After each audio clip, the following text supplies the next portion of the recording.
Shit Radio is a Kennedy Studios Productions. The opinions stated by various contributors to Talk Shit Radio and its radio programs are not to be considered as or endorsed by Kennedy Studios Incorporated. Visitors are urged to use their own discretion to draw their own conclusions. All information, products, services, and use of this website is for entertainment purposes only and personal use only. Talk Shit Radio Network does not confirm nor deny the validity or accuracy of the information contained within the website or broadcast. Any services or products provided by Talk Shit Radio Network and its host contributors should be used solely for entertainment purposes only. Hey, welcome to Talk Shit Radio, everyone. Good morning. Today is finally Hump Day. I've been saying it's Hump Day all damn week. Hump Day. Good morning. It's a nipply son of a bitch out there this morning. Nipply? Oh, it's nothing over here. Yeah. Go up north, you'll be fucking chattering your brains out. Tim says it's nothing, but when I woke up, it was in the 40s, so that's cold enough for me. I was sweating when I walked outside. That's because you just moved out of freaking New York, and you still have all that thick-ass cold New York blood. Well, it really doesn't matter that I jumped out of the shower 5 minutes before at 105-degree temperature. This is true. This is true. Right off the bat, we got to get right into some news because apparently Hernando County Sheriff, and according to Fake News Real Slow, he has no idea what's going on, and he runs around and chases them all day long. I sit here in the studio and get phone calls from people that tell me what's going on. See, the beauty of it is I spoke to the gentleman who lives on the property, and they're searching for a woman who was murdered 30 years ago by her husband. He is the ex-owner of that property, which is located at 7483 B.W. Stevens Road. Now, this is all speculation. No. Okay. No, what Tom wrote. Okay. What Real Slow, what Fake News Real Slow put is speculation. All he did was he heard it on the police scanner. And he threw it up on his website as soon as he could, exactly, because he wants the hits. That's how he gets his ads paid for, by posting anything and everything that goes on. If it's irrelevant, I won't post it. If you smack into somebody, if there's a rear end crash, I don't give a shit. Tom does because it's his ratings. And that's why I say it's real fake, real fast, or real slow. Because I've known about this for days since they started. I knew what was going on. And he said it's breaking news. He said it was breaking news. Fucking news. I'm going to get somebody on the phone that actually lives on the property here in a few minutes, and they're going to explain to us what's going on. How big's the property? It's 5 acres, right? 5 acres, yes. I've been out there. Yeah. I've been out there, yeah. Fields?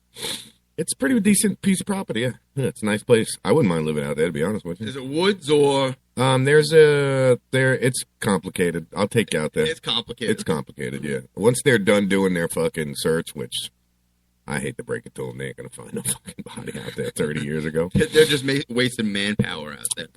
Who knows? I even know how they found out about the tip, but I'm not going to say nothing about that. You don't want to divulge your insight. Nope. Leave it at that. Yep. Leave it at that. That's all right. I know more about this than they want anybody to know. And if you go to Hernando County website, nothing. No reports about it. They're trying to keep it all hush-hush. On the wrap. Yeah, they're chasing the owner, Skip, is chasing all the media away. He don't like reporters. I wouldn't want to talk to reporters either. He doesn't consider me a reporter. I wouldn't want to talk to Bay News 9 reporters. I wouldn't mind. I've talked to him all the time. Ferdinand Zogbaum is actually pretty cool. I talked on a few scenes with him. He can't stand his bosses, his producers. He thinks they are the biggest douchebags there are out there. He cannot stand Hernando County Sheriff's Department because they're such stuck-up cocksuckers.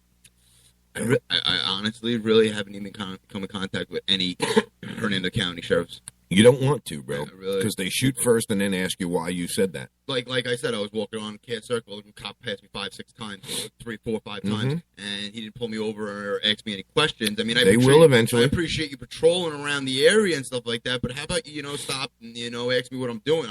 I was just walking. They will stop you. He will ask you what you're doing. He will ask you to empty your pockets. He will ask you to go in your backpack. He will violate your rights, and you have every right to say, I am on my way to work, goodbye, and walk away. If you are not going to arrest me, you have nothing to do with me, and you could walk away. At that point, dude, when you make that statement, you make sure you make it right at his body cam.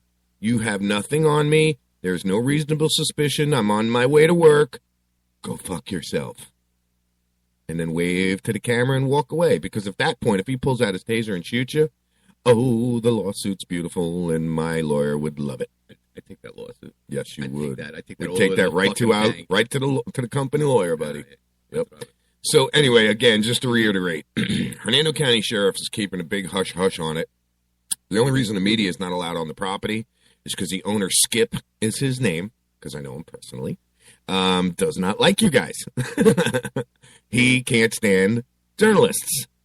He doesn't consider me a journalist. So if I wanted to, I could go drive right down there right now, go knock on his front door, say, Skip, what's up, buddy? What's all these douchebags doing? I wonder if the cops quarantined the area off. You know? They did, but they can't stop me because I'm a friend of the owner, right? Right. Yep. And then if they really want to, say, oh well, we have an active investigation, I can just say, well, I have an appointment with him, and then reach in my thing and pull out my press pass and say, get the fuck out of my way. This is my appointment right here. Yeah. Exactly. You don't have anything to say about it. Exactly. Plus, I know the back entrance to the property that they don't even probably know exists. There's actually three ways. There's more than one way to get into that. There's actually three ways to get into that property. One of them is very public. It's a public road. The second one, it's real easy to find if you're looking for it. The third one, you'll never, ever find it. Ever. Only you know about it, and maybe a couple other people. Well, the kid who actually told me about the story, who used to live with Skip, he's the one that showed me that third entranceway. Yeah. And I mean, we could sneak up right up on the property. Cops would never know we were even there. Go sit up on the roof of the place and go, hey, assholes. They were like, how the fuck did you get that? Yeah. Oh, yeah, it's hilarious, dude. It's hilarious. And see, now, if the drone wasn't in disarray, oh yeah, I would go right up because the field adjacent to the property is also owned by a buddy of mine. So he would let me all the way up into the field. I'd park right by the fence, put the drone up, and say, okay, guys, go to work. Don't mind me. Do what you're doing. I want complete coverage. Yep. Just do what you're doing. Do what you're doing. Don't worry about me. I'll be right here. Yep. Don't worry about me. Don't worry about that thing flying above your head. Yep. It's all right. But make no mistake, don't fuck up, because I'm going to nail you. I've been on the website all morning. Well, real news? Fake news? No, that in the sheriff's department. Oh, just making random comments. Oh, okay. How stupid and fat donut-eating motherfuckers they are that I can't even find a dead body. That's not going anywhere. He's not running. She's not going anywhere. It's a big piece of property. They're using ground penetrating radar, and they've got cadaver dogs out there. And it matters how deep that body is also bad. It's only about 3 or 4 foot. How do you know that? Oh, that's just a guess. I'm not going to dig any deeper than that. Very shallow. Yeah, dude, come on, think about it, bro. If you killed somebody, you're going to dig a 6 foot fucking hole? Hell no. Is that first hole I ever dug? Yeah, right? What do you think? I ain't got fucking take the first hole I dug. I'll get the fucking line. I love that part of the movie, dude. I love that part. Isn't that when they're downstairs playing a poker game and he shoots the kid? Spider, yep. Spider yellow. What do you think? It's the fucking first hole I dug? I'll do it all myself. Seriously, think about it, dude. If you shot somebody and killed them, you wouldn't dig a fucking 6 foot by 8 foot hole. Hey, here's a wing. Yeah, right? Yeah, here's a leg. Here's a leg. You want the wing or the leg? Henry, which one do you want? Oh, that's so bad. My mom, she's going to make us lasagna when we get done with this. Good morning, Dr. Hiccup. Good morning, Dr. Hiccup. We're talking shit about the body that's over there on the property in Brooksville. And like I said, at 74, well, she was on Fake News Real Slow's website. Okay. And, that's his new name, by the way. Fake News Real Slow. Fake News Real Slow. And, she was asking questions because his site's a piece of shit and she couldn't pull it up. But anyway, yeah. So me being the dickhead that I am, I mean, the very outgoing person that I am. The eccentric guy. Yes. I have been blasting it all over his page that it's real fake news, real slow, and if you really want the truth, tune in to Talk Radio. I hope he calls me. Because I've been trying to call you. No, because he's a faggot. No retaliation going on. Like I said, Tom Lemons ain't even his real name. All right, he changed his name when he moved here from wherever he's from to cover up his criminal history. And I know this. That's a good way to do it. Yes. Yes. I know this from conversations. Daisy Venus Kingmaker. DJ Daisy King. Oh, wow. It is nice to see you in the freaking chat this morning. How are you, sweetheart? Long time no see in the chat. Yeah, we get a couple people that are in the chat right now. Yeah, I'm loving it. Now all we need is Johnny to get back in. We got Daisy, we got Dr. Hiccup, and we need old just her wise picture, man dude. as well. I know. Old wise man's probably still in bed. He's probably the only smart one out of all of us. He's still sleeping. He's 3 hours behind. Yeah. So he's in bed going, yeah, I'll catch the replay. Fuck them guys. I haven't seen him in a couple of days. I don't know if he's feeling too good. I'll be honest with you. I don't know how his health is. So, I mean, it's probably real hard to get up. And I know he's getting very frustrated because I've been reading some of his posts with some of the things that are going on with supposedly his, what we consider hospice, his end-of-life care. Yeah. They don't care. They ain't even fucking medicating him. It's just a couple old ladies that sit there and read the Bible to him all day. Oh, I know what hospice is. Yeah. Oh, yeah. Yes, you do. Like that yes, you do. They come in there, they say, all right, looking good. Your death date's it's already set, and just make yourself comfortable. Here's a couple of drugs, and relax. Somebody just tagged me in something. Tagged you. Yeah. You're it. And it's actually a good friend of mine. All right, so, okay, this morning at 0900 hours on Talk Shit Radio, learn about criminal justice system. We'll all subject to. So, okay, cool. Thank you, Steve Janowitz. I appreciate the plug on that. That's about our host for this morning, Wrongly Charged. Yes. We do have a host, David Meerkat. Steve Janowitz is also another very good friend of mine that I met through this whole cannabis activist thing. Mm-hmm. Actually, Steve Janowitz was the voice of reason for me a few times. I got really, really depressed. Didn't have any medication. And just talking to him, it was like, and he's out. Completely helped out, bro. Completely better helped than out. Going to a psychotherapist about whatever. I think so. Yeah, I think so because a therapist, you're just another patient to them. Mm-hmm. This guy Steve, he actually genuinely cared about what I had to say, and you can tell that it bothered him to know all the things that I was going through. It bothered him that something was bothering you. Yes. Yeah. Yes. And he actually took consideration and cared to talk to you and get you through what you were getting through. Exactly. So to me, Steve Janowitz, awesome guy. Another awesome guy. Jeffrey Kennedy, my brother from another mother. Chris Bear, also another gentleman who stepped up. These are all strangers to me, bro. Mm-hmm. Stepped up and became friends. You know what I mean? They didn't have to, and it was just friends. You all need friends. It was just, it was very humbling because the people that I knew for 30 some odd years, they fucking disappeared, bro. Who acted like your friends for 30 fucking something years? Excuse exactly. My French, yeah. No, you're good. They acted like my friends, but they all disappeared. Ones that I considered my best friends, they disappeared. I know that. Yep. I know that exactly. People that I didn't even know, like Steve Janowitz, like Denise Shoemaker, Dr. Hiccup, Hayden Falk, all of these people, Jeffrey Kennedy, Chris Barr, all of these people, they stood up and became a friend. Someone to, no matter what, no judgment, they hear what's, you know what I'm saying? It's really humbling. So, if you're listening, guys, thank you. Yes, thank you. Thank you for everything that you're doing and helping out, helping Lou. Yeah, really. You're not just helping me, brother. You're helping, it's helping you too because you're a part of this company as well. Now back to this news story that I'm having so much fun making fun of Tom, Dick, and Harry Lemon. Yeah, Dick and Harry Lemon. Go squeeze some lemons. Yeah, what's another? We can call him Tom Lime. No, we can call him Lemon because he's a fucking lemon. He's a lemon. He's a lemon. You know that car that you bought when you from a used car? It was a piece of shit. It was a piece of shit. That's what Tom Lemon is. He is a piece of shit. He is.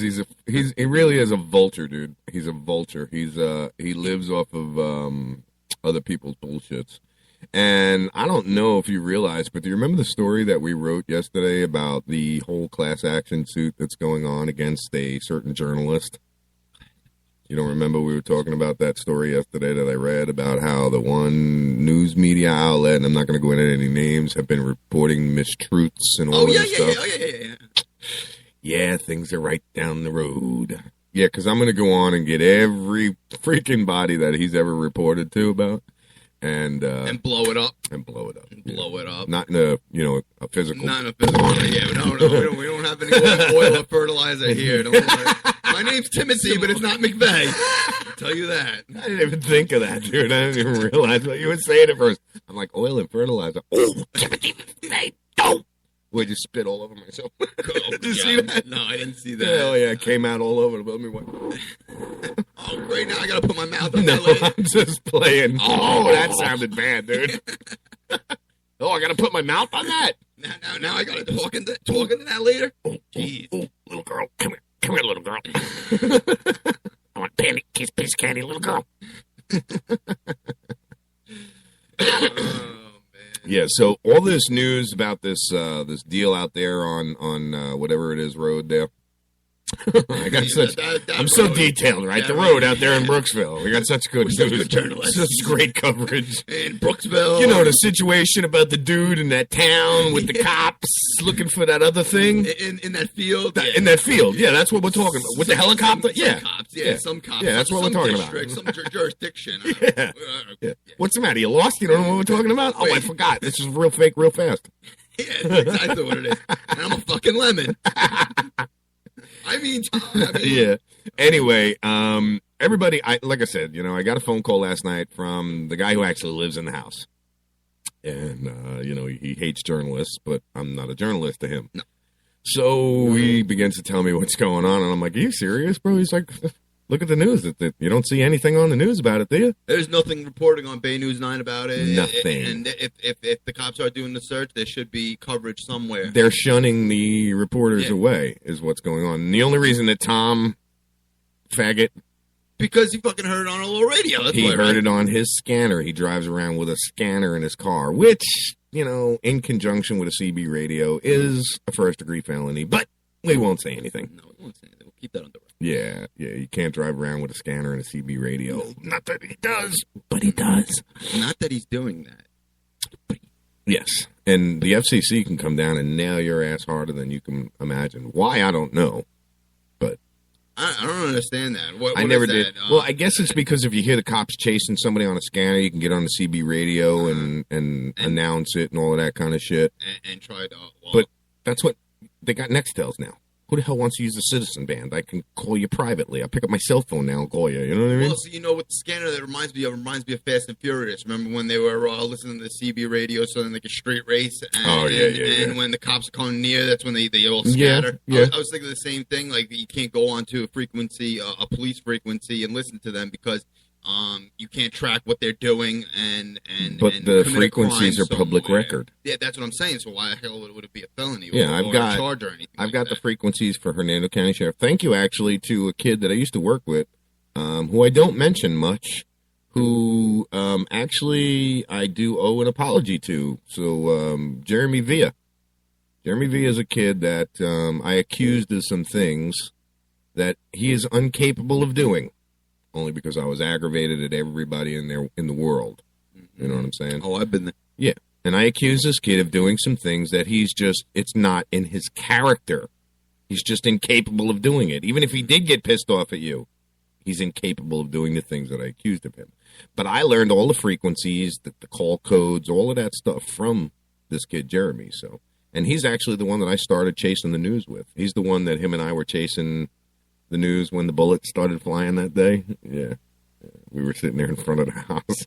We're like, oh shit, we're in the wrong spot. Is this Belgian block really going to protect me if a bullet goes through it? Dude, it was hilarious because I didn't even think about what I was doing. I just figured that, I hear take cover. So I see, Take cover. Take cover. You see these fucking I see paver blocks. Flying. Yeah, I see, lawn paver blocks. That's cover. I'll get behind it. I'll hold the camera up and just duck. Yeah, sure. That'll work. I don't know if he's a sergeant or if he's a detective, but Cyrus Robinson was on the scene. He's got his rifle in a hand. I'm like, Cy. Because we call him Cy. Oh, yeah. Cy. And he looks, he goes, Kennedy, what the fuck are you doing over there? I'm like, I don't know what I'm doing here, but get me out of here. He's like, run. run! So I did. I booked it, and I had my boots on, and that's when I tore all the ligaments. Remember I was telling you about it? I tore all the ligaments in my foot because I stepped on something. When you sprung out. Dude, I don't think I've ever ran that fast before in my life. Even in CI, getting chased by the biggest, blackest, meanest motherfucker. I don't think I ever ran that fast. I didn't know I could run that fast. I'm telling you, dude. Flying. Yeah. Bullets were flying. I'm down. Yeah, man. It was scary, but in the same respect, it was extremely exciting. That was the day that made me decide I will never miss another shot again. So I bought the helicopter. Back in 2013, in Shirley, I was out there with a couple of friends, and we had to stay inside of our houses because there was a standoff going on down the block, and you could hear bullets raining out. This guy got killed on his lawn. I forgot what friggin' road it was. I don't want to say Mastic Road, but it was right off William Floyd Parkway, and I remember hearing... Which is a bad area. Oh, it's a bad area over there. But the guy, he got killed by the cops, and I remember... North of the... south of... No, north of Sunrise. North of Sunrise, just south of the expressway. See, I thought that was the good part of it. I thought the south side. That's what I thought also, but it doesn't really matter. I thought the south side of Sunrise was bad. South of Sunrise is really bad really also, bad. But this guy had an AK-47, and he was bucking shots off the cops, and the cops took him out. And we had to stay in the house for like 12 hours because of the rain of fire, the gunfire that was going back and forth. If I was ever to go on a rampage like that and put myself into a situation, dude, there would be... It would have to be a completely different situation. There would have to be only one way in, one way out. All right? You know you're on a suicide mission, but I'm a booby-trapping son of a bitch. Guerrilla warfare. Oh, yes. I've studied guerrilla warfare my whole life. Mm-hmm. You know, I just... And then once you lose your rights to own a gun, then it interests you even more. You know what I'm saying? So... it would be a bad thing. Like this house right here, never happened in this house. There's too many ways in. You know what I'm saying? Yeah. There's too many ways in this house for them to get in this house. I would never hunker down in a house. They could surround it, and you know what I mean? You know what I noticed in Florida? There is like 4 different friggin' entrances to get into a house. One through a garage door, front door, back door, sliding door, and a friggin' door in the back that opens up. Mm-hmm. Like there's 5 or 6 friggin' ways you can get to a house out here. In New York, it's front door, back door. That's it. Yep. And maybe a garage. And I know the tactics of Hernando County. They don't hide it very well. You know, they'll try to flash grenade you. They'll try to threaten you. The dogs go in next. You send a dog in here, dude. I got bad news for that dog. I got something for him. I got bad news for that dog. Yeah. And first of all, I'm not afraid of any canine. I've had big dogs attack me where I've sent them home running, screaming to the owners because they've never had somebody reach down their throat and grab their fucking tonsils and yank them out. Where's that hole? I'll show you the hole that the dog put in my arm. See, that's what I would do. See that scar right there? Yeah. That's a dog bite. Well, that's from a German Shepherd that grabbed my arm. Well, I took my other hand and shoved it down his throat. He ran screaming. See, I would take his top jaw, bottom jaw, and just pull it. No, you just, as they come after you, mouth open, put your hand right down their throat, dude, and then grab the back of their head and push. That dog will never bite another person again. I guarantee it. I guarantee it. Yes. I'll remember that. Guarantee it. Got a buddy Billy in New York whose dog tried to bite me, and I shoved my hand so far down his throat that it came out with blood. That dog never bit another person again. Yes. Yep. So, yeah. Canine comes at you, don't run. Just aim for that mouth. Put your fucking hand Shove your hand down his throat, and he's going to stop and go, and then run back to his owner and go, hey, fuck you, dude, shoot him. Is there anything to do to me? I don't want any problems. Right? I don't want any problems. Is there anything to do to me? I wanted to shoot him. I threw up. I threw up in front of everybody. I looked like a pussy. Shoot him. So come 9 o'clock, we have our expert talker coming on about how screwed up our criminal system is.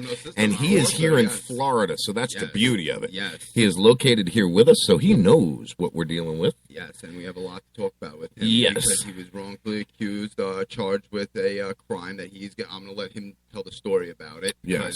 All from some lunatic. But yeah. This dude was, and this guy that, it's going to be good, actually. Absolutely. I was really excited about this because our judicial system and our court system is corrupt in so many different ways. Oh, my God, is it ever. We also had a email from some guy. This guy, claiming to know one of my ex-guests. The email I let you read the other day about the doc. Eye Predator, all of that kind of stuff. Yes. Mm-hmm. I'm going to try and get this guy on. Okay. To see if, he could talk about it. Now, I know there's a legal case, but I don't, what I mean? I don't know how much he can talk about. Yeah, but see, I don't know, man. I didn't have any problems with the doc. I didn't have any problems with him. He did what we asked him to do. Mm-hmm. We did what he asked us to do. There was no problem. And I've never heard from him again. Yeah. And actually, he helped you out with the station with the logo. I didn't want to say that, but he gave me the logo we have right now. Yeah. And he said, in turn, all I ask is you have me on the show. I said, no problem, dude. We need the content. You want to be on the show? Certainly. We'll put you on. And it was interesting because, some of the things he said, I've done. The eye predator and the stalking and the threat and the cyberbullying and shit. I've done it before. I've had people create fake Facebook accounts under my name, message my friends, say all sorts of obscured things, and just me being as crafty as I am, I found out where their address was and sent a couple guys to their house. Just so happens the one was on Mount Eagle, Tennessee, when I had my boys call him. Oh my God, he's outside my house. Holy shit, this guy shit in his pants. What do I do? He's coming. He looks out the front window of his house like 100 times. All right, and in reality, I didn't send nobody to his house. Yeah, but he thought that you did. Yes, because I had a bunch of my buddies on their motorcycles riding. Yep. They were riding up that way anyway, checking in. The closer they get, once they got up on the top of Mount Eagle, Tennessee, which he was about 6 miles away from Mount Eagle, Tennessee on I-75. That's when they pinpoint their location. I had them check in with me and then call me. Called this guy, and I'm like, look, dude, you got a few options here. First of all, I want to know, is the pickup truck or the Toyota yours? He's like, what? I'm like, yeah, the two cars that are in your driveway. That are on the driveway right now. What do you mean? He's like, what are you talking about? I said, well, right across the street is McDonald's corporate headquarters. My boys are sitting right there. You look out the window, you'll see. And I'm looking at the Google images, and I just pick a car that's sitting there in the parking lot. You know what I mean? I'm look out. You'll see the car sitting right there. Dude, I don't want no trouble, man. Please tell them to go. I'll take it down. I'm like, Better fucking take it down. Meanwhile, dude, you're nowhere near his house. Tell your friends, we don't fuck around here. I'm sitting in my living room down here in Florida. You know what I mean? Yeah, it was quite funny. It's all about imitation. It's about imitation. It's about imitating intimidation. It's about intimidation. Imitation, intimidation. Intimidation, imitation. Imitation. Yeah. Forget it. I'm done with that one. I can't even spit it out no more. That's a tongue twister. Yes, it is. 7 silly swans swim silently southward. I don't do those. You can't say that? No, I can't. Listen, I'll do it slow. 7 silly swans swam silently southward. Say it 5 times real fast. I don't even remember what you just said. 7 silly swans swam silently southward. 7 silly swans. I can't even say it. I can't. That one is a rough one. Yep. 7 silly swans swam silently southward. I've been doing it since I'm a kid, so I've got it down pat. You got it down pat, yeah. You've been practicing for years now. I'm 44 years old. I've probably been practicing 35 of those years with it. And then sometimes I just start. My sister used to get me with that one all the time. All the time. I'd be like, yeah. I used to do how much would a woodchuck chuck wood? How much wood would a woodchuck chuck if a woodchuck could chuck wood? Yeah, see, I would have to say that a few times. Peter Piper picked the peck. Well, that one's easy. Peter Piper picked the peck, pick the peck. Yeah. Peter Piper. Seashell down by the seashore. Seashell down by the seashore. No, I couldn't get that. She sells seashells. She sells. That's what it is. She sells. She, meaning her, sells, meaning her body. Yeah, exactly. Down by the seashore. That dirty hooker, and all of this time I thought she was selling shells. I thought that she was just selling some beach shells. She was selling some other beach shells. She was selling some other pearl. I don't think it was a pearl. Yeah, it was probably just a rock. It was probably just a rock. Just a rock. It was just a piece of charcoal. Crack rock. Who are we kidding? Yeah. So, again, let me just reiterate for everybody that's out there and wondering. Loving that word. Yeah. On B.W. Stevens Road, they got that big thing going on. Hernando County Sheriff's is there with ground-penetrating radar and cadaver dogs because they're looking for a dead body, a woman who was murdered over 30 years ago. Now, the gentleman that owns the property, Skip, did not own the property at that time. The people that owned it before him is the ones that the wife that they're looking for. So this guy Skip, well, that's his real name. Well, I don't think he gives a shit either. Right. Yeah. He's not going to be charged with anything. He's, no. Oh yeah, go ahead, go on the property. Well, because do what you got to do. I'm all right. Yeah, the documents prove when he bought the house and shit like that. And once I get more information on how they got this tip and everything, I'll go ahead and I'd really like to know spill all their beans. How did they figure that out? You know, there was a tip, and I know how they got the information. I just don't have all the information yet. But when I do, 30 friggin' years ago, when I have all the information, I'll be the one to fuck up their investigation. I mean, divulge the information. I will disclose the information. Right. Divulge. Right. Yeah. What did I say? Yeah, disclose. Oh, disclose. Yeah, same difference. Well, no, if you disclose something, that means you're not telling anybody, right? No. Disclosure. Disclose. Same shit. Shut it. You're friggin' over there trying to correct me. Me trying to correct you, the one who graduated from high school. Yeah. I'm the one who didn't graduate, trying to correct the one who did. I squeaked by. I didn't even squeak by, and if it was a squeak, it was a loud shriek because all they did was want me out.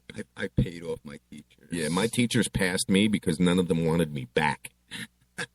That was always my fear in school, getting left back. I did summer school several years. I never got left back because not one of them wanted me back. And if I can get Mr. Newhouse, who is a teacher of mine who lives up in Ocala, Florida, on the air, he'll tell you that's exactly why I got passed. Because none of my teachers wanted to deal with me again. I had this one teacher that really hated me. Oh, yeah? Yeah? I think I had a bunch of teachers that really hated me. I had this one teacher that really hated me.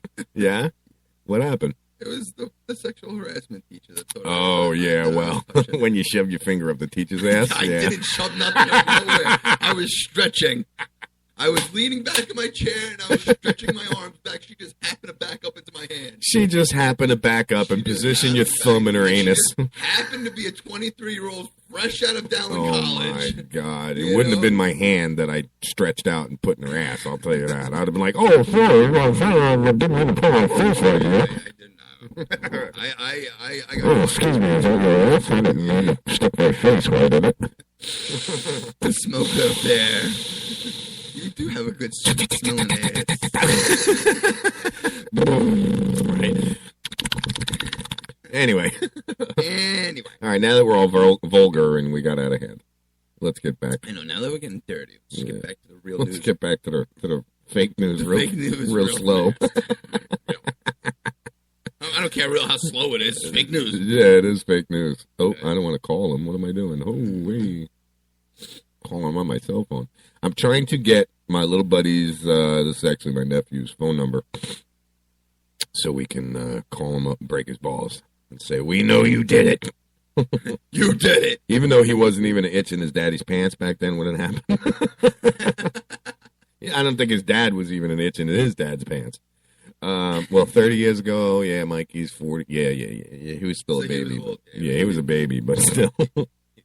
He wasn't itch. He wasn't itch. Oh, he was more like herpes. That shit stays with you. Yeah. That shit stays. All right, so we're calling him right now. He better answer. I'm going to kick his ass. I'm going to wake his ass up. I'm going to call him and call him and call him. He better be listening. Hola, señorita. All right, so we're calling the gentleman where I got all this information from that used to live on the property. Come on, you little son of a bitch, answer. It's like, oh, I know you're calling. Yeah, I'll message him.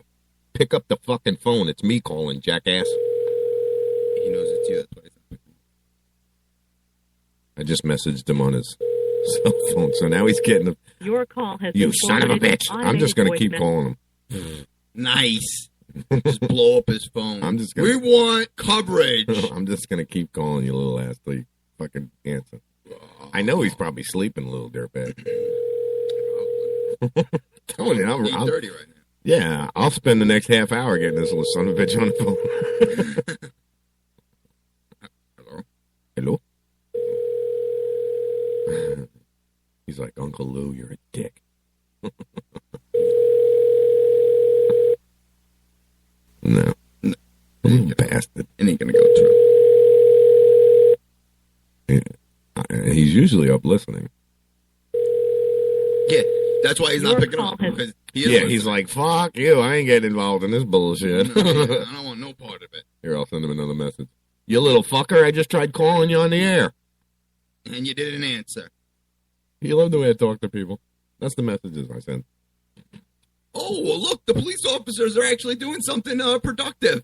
What? Where? What? The police officers are rescuing a kitten from a storm drain. Oh, my God. Is that here? Yeah. Here in Hernando? No, wait. This is Tampa. Oh, well. A group of police officers. How many police officers does it take to save a kitten from a storm drain? The whole force, because they all want the recognition. Oh, my God. Yo, there's like 6-7 people and 4 other cops trying to help out, get this kitten out of the storm drain over here. I'm going to post this. That's funny.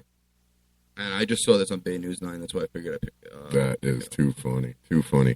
We're getting closer and closer to our guest calling in, and I'm really looking forward to this because of the subject. Mm-hmm. We're not going to get too deep into his book.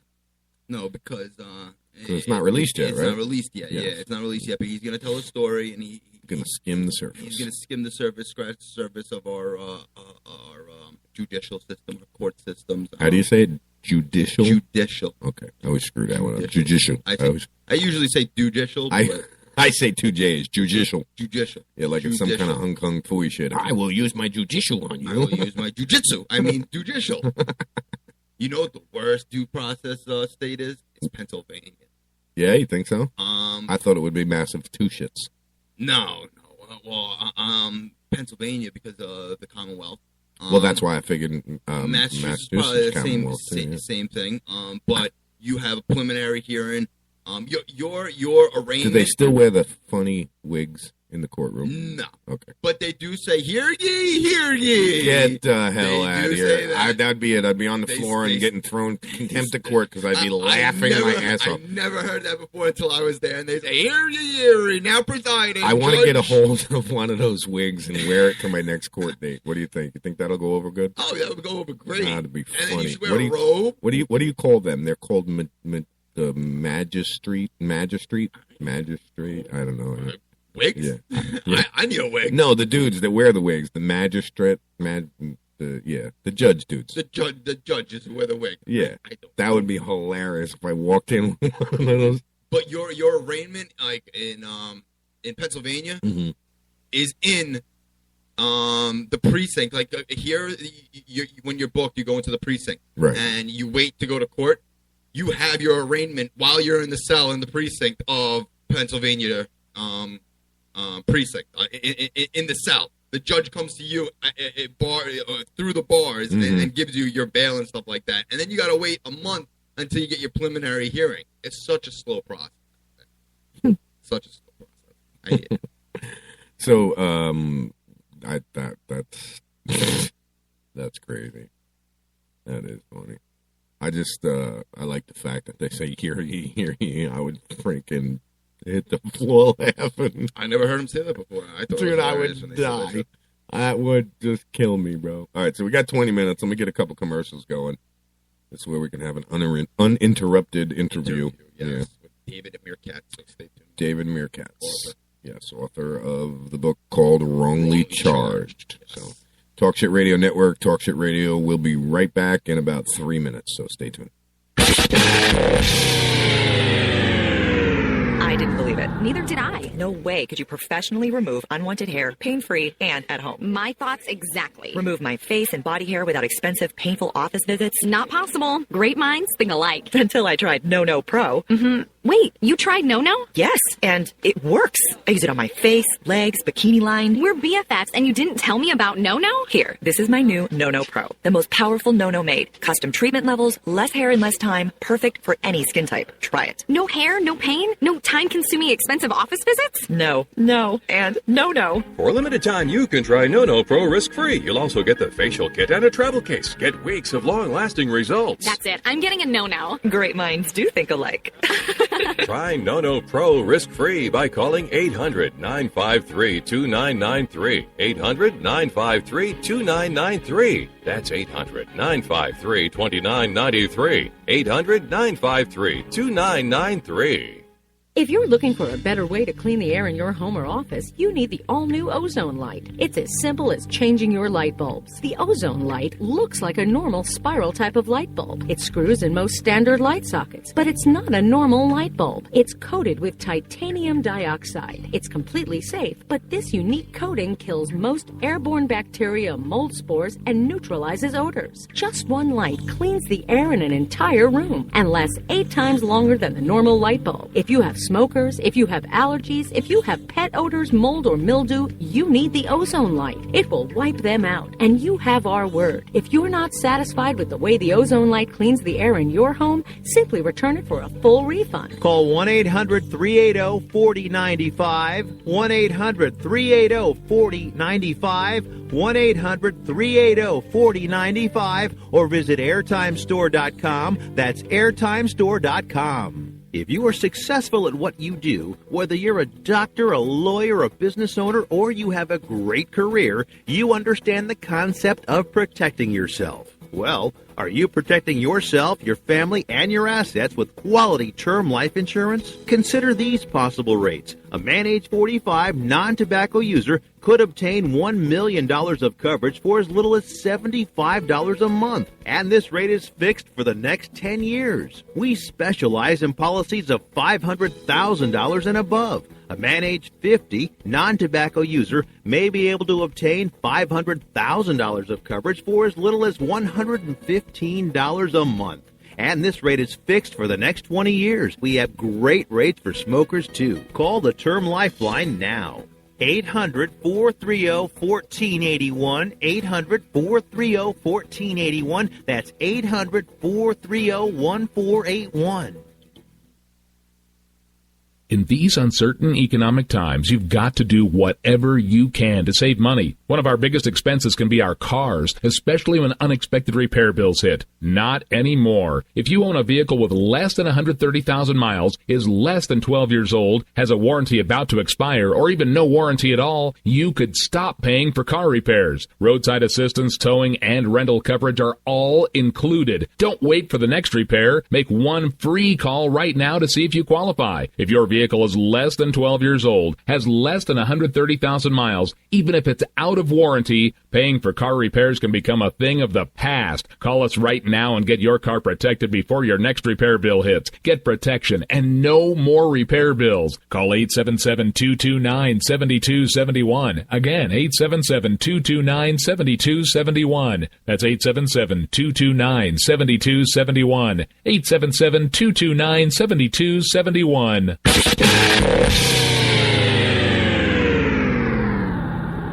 Hey, welcome back to Talk Shit Radio. Hear ye, hear ye. We're back. Now presiding. Presiding. Yeah, some shit like that. No, it's not snowing. It's not snowing anymore. So where are all my peeps up north that are supposed to call in, i.e. John, and give me my weather report? John. I wonder if they're snowed in. They can't make it to a phone. He's like I give a shit about your weather report, dude. I can't even get out my front door. Here at 70 degrees. Yeah, right. Exactly. Nice toasty 75 in the studio. Well, it seems like they're having floods over there because of how much. Oh, yeah. I seen a picture of that last night. Yeah. The New England area. But in Connecticut, they seriously underestimated this storm. They forecasted 18 to 24 inches. I'm reading here that it actually snowed 34 inches, 35 inches. You said Connecticut. I got to hook up in Connecticut. We're going to wake her ass up. Oh, okay. Maine 27. It snowed pretty hard over there. Not like it did a couple of months ago, back in November up in Buffalo. It snowed 10 feet, people dying left and right. But that's right. I forgot about that one. Some damage up in the New England area right now. Now I just got to go through my recent calls to find her phone number. This is my sister from another mister. Funniest story about this one here, bro. We meet at the bus stop. Our daughters walk up to each other and they go, "Hi, what's your name?" My daughter goes, "Angela." "What's your name?" The other one goes, "Angela." They're like, "No." Really? "What's your last name?" "Kennedy." "Get out of here. Mine too." Really? No bullshit, dude. So we get a phone call saying that, our daughter got hurt in school, that we need to come get her. So Michelle and I fly up to the school. "Wrong Angela." We're like, "Don't worry." Wrong Angela. Yeah, we're like, they're like, "Huh?" They're scratching their head like, "Huh?" I'm like, "Don't worry." Isn't your daughter named Angela Kennedy? Yeah, we're like, we know which Angela this is. We'll go tell the parents. We'll call them up. We'll tell them. We did. We literally did. Yep. All right. So I'm still trying to find her number in here. She probably changed it because she's listening to the show going, "Oh, hell no." I know who you're talking about. You're talking about me. I'm going to turn off my phone. There it is. Jeez. All right. So let me get the phone back up because we only got a few minutes before our caller's going to come in, and then we have to stop. I'm at a call. And we have to stop being stupid and be serious. Yeah, be serious. But we're still going to talk shit. Oh, you're damn right I am. No matter what. Shh. Michelle's in. 203-690. She just walked in. Talk.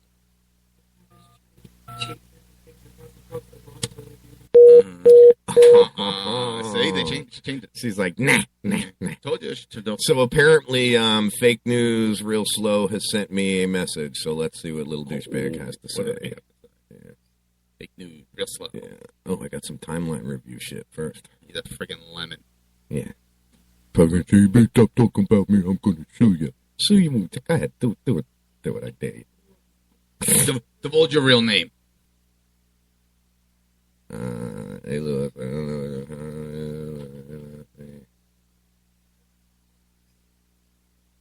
What the hell? He says, "I do not make asshole comments like the one you did on my page." What? You mean that you're a fake ass journalist and that you make money on a glorified blog, that you have been reporting bullshit news, I'm more lies. Mature than that. Let's see what else. You report bullshit news. You make up lies. Your real name is not Tom Lemons. You changed your name to cover up a criminal history. Let's see what else. You want me to go off, douchebag? You want to start with me, Mr. Lemons? You want to start with me? I will finish with you. Okay. Just do yourself a favor. Okay. Do yourself a favor. Forget you even know me, pal. Forget you even know me, because I'll bury your ass out in that same fucking field that they're looking for the body. And tell them where I buried you. You want to play games with me, pal? I'll make stupid-ass comments. Let's see what he replied. Lewis Kennedy, do you work for the sheriff's office? You haven't received anything at all confirming who they found or who they're searching for. Yeah. But I know the owner of the property. Do you? Do you? Bet, and this is what I'm typing, I can get on the property before you. It's a race. So, Mr. Fake News Real Slow wants to challenge me, huh? That's good. That's what I've been waiting for. Got his attention. Yep. Got his attention. Mr. Lemon. Mm-hmm. You're a lemon. You're a bomb. Yep. You're a lemon. I love it. It is called Talk Shit Radio because that is what we do, dude. And pro, aren't he? Yeah.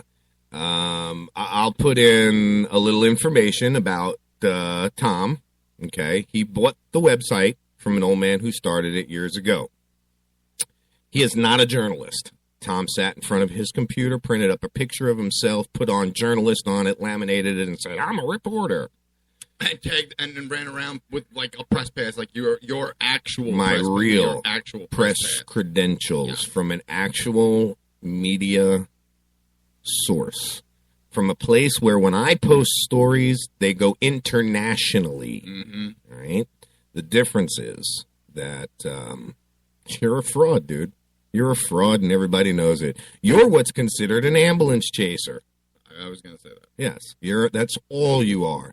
You're a schmuck who makes money on a blog. You're just like the insurance companies that are chasing ambulances and fire trucks to get the fucking the clients, I guess you would say.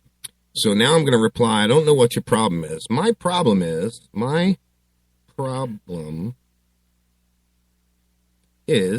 you're a fraud. Period. How do you like me now, douchebag? How you like me now? Yep. And all I gotta say is, watch out. Because, Tom, you don't want me pissed off at you. Trust me, pal. You don't want to be on our bed. No. No, because there's things that'll happen that you just, they're remarkable. Just remarkable. Remember the Little Rascals? Remarkable. There was one, that's all he said. Remarkable. I don't remember that. I don't watch the Little Rascals. No? No. Petey. The little doggy. Oh, and he says, and please stop using my Facebook to advertise your show while insulting me on fake news real slow. Shut the fuck up. Then block me, dude. Block me. Unfortunately for you, I got about 60 Facebook pages, so good luck with that. Are you listening now, Tom? Fuck you. Yeah, if you're listening right now, fake news real slow, go fuck yourself, dude. Because I'm not like anybody you've ever met. My name is not Jeremy Villa. I will not cowl down to you. I will slap you in your bitch little face if you say something to me right in front of the cops. I don't care. Let him arrest me. I don't have to cover up my real name to be on the air. Exactly. My name is Louis Andrew Kennedy. My name's Timothy Seppi. Right. It's been that since birth. I didn't have to change it to hide from who I was. Hiding behind your name. He's also a failed musician, too. I don't think I mentioned that. Yeah. He's not good at anything. No, he's really not. Jeez. He's really not. He had to hire a drunk. This chick that owns, that's basically all it is. And if you think about it, he gets media releases from the police department, and that's when most of his stories come. And then he'll chase, he's a fucking ambulance because he signed up for the freaking mailing list, and which I could too. Yeah, anyone can. Yeah. He's not doing anything really special. Yeah, it's funny. Whatever. I put but I know the owner of the property. Do you? Bet I can get on the property before you. Did he respond to that? No, he didn't respond to that. He's like, no, I don't know the guy. Yeah. I just know about the story. I heard it on the radio. I think it's hilarious. I definitely think it's funny. Let's see if he deletes it. Nah, he's actually not going to delete it. That's funny because usually, he'll delete shit. You know what he's going to do? He's going to keep it. He's like, this guy's harassing me. Yeah. This guy's harassing me. You haven't even begun to see harassment yet, pal. We're just playing with you right now. Yeah. We're not really fucking harassing. You haven't begun to... Wait until the freaking drone's back up. Then I'm going to show you harassment. That son of a bitch, every time you go to take a picture, I'm going to dive bomb him right at his head. Dude, with those freaking props on there, I'll take your face off. I've got carbon fiber props that spin about 30,000 RPMs a second, dude. Chop your nose off. They will take... Surgery. Oh, I got hit in the finger with it already. You'll look like Michael Jackson if those props hit you. I'll do a... No, what's his name? The ear biter. What's his name? Mike Tyson. Lop a little earlip off. Oh, shit. We'll call him Tom Lemon's fake news real deaf. Real deaf. Real deaf, not death. Real deaf. Yeah, because I chopped his fucking ear off with my helicopter. And can you hear me now? You know the best thing about it is every idea that I've ever come up with, Tom's tried and failed at. He had this show that he put on once a week, these videos. They don't go up anymore.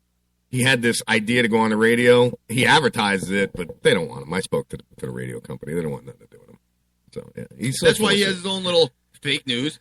Real slow. That's what it is. It's nothing but a blog that people actually give this guy money to put a picture of their business up on a blog. A blog. You want real advertising? 24 hours a day, 7 days a week, we broadcast. And 24 hours a day, 7 days a week, I'm going to continue to down your sorry ass, Mr. Lemons, because you're a piece of shit. Ooh. Off the tires? Yeah, let's see about that.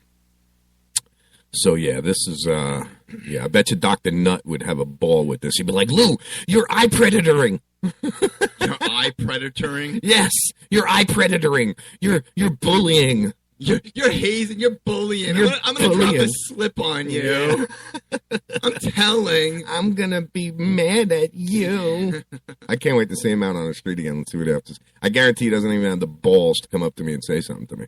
Wow, there is really nothing on fucking Bay News 9 right now, man. I noticed that. I definitely noticed that. Yeah, it's funny.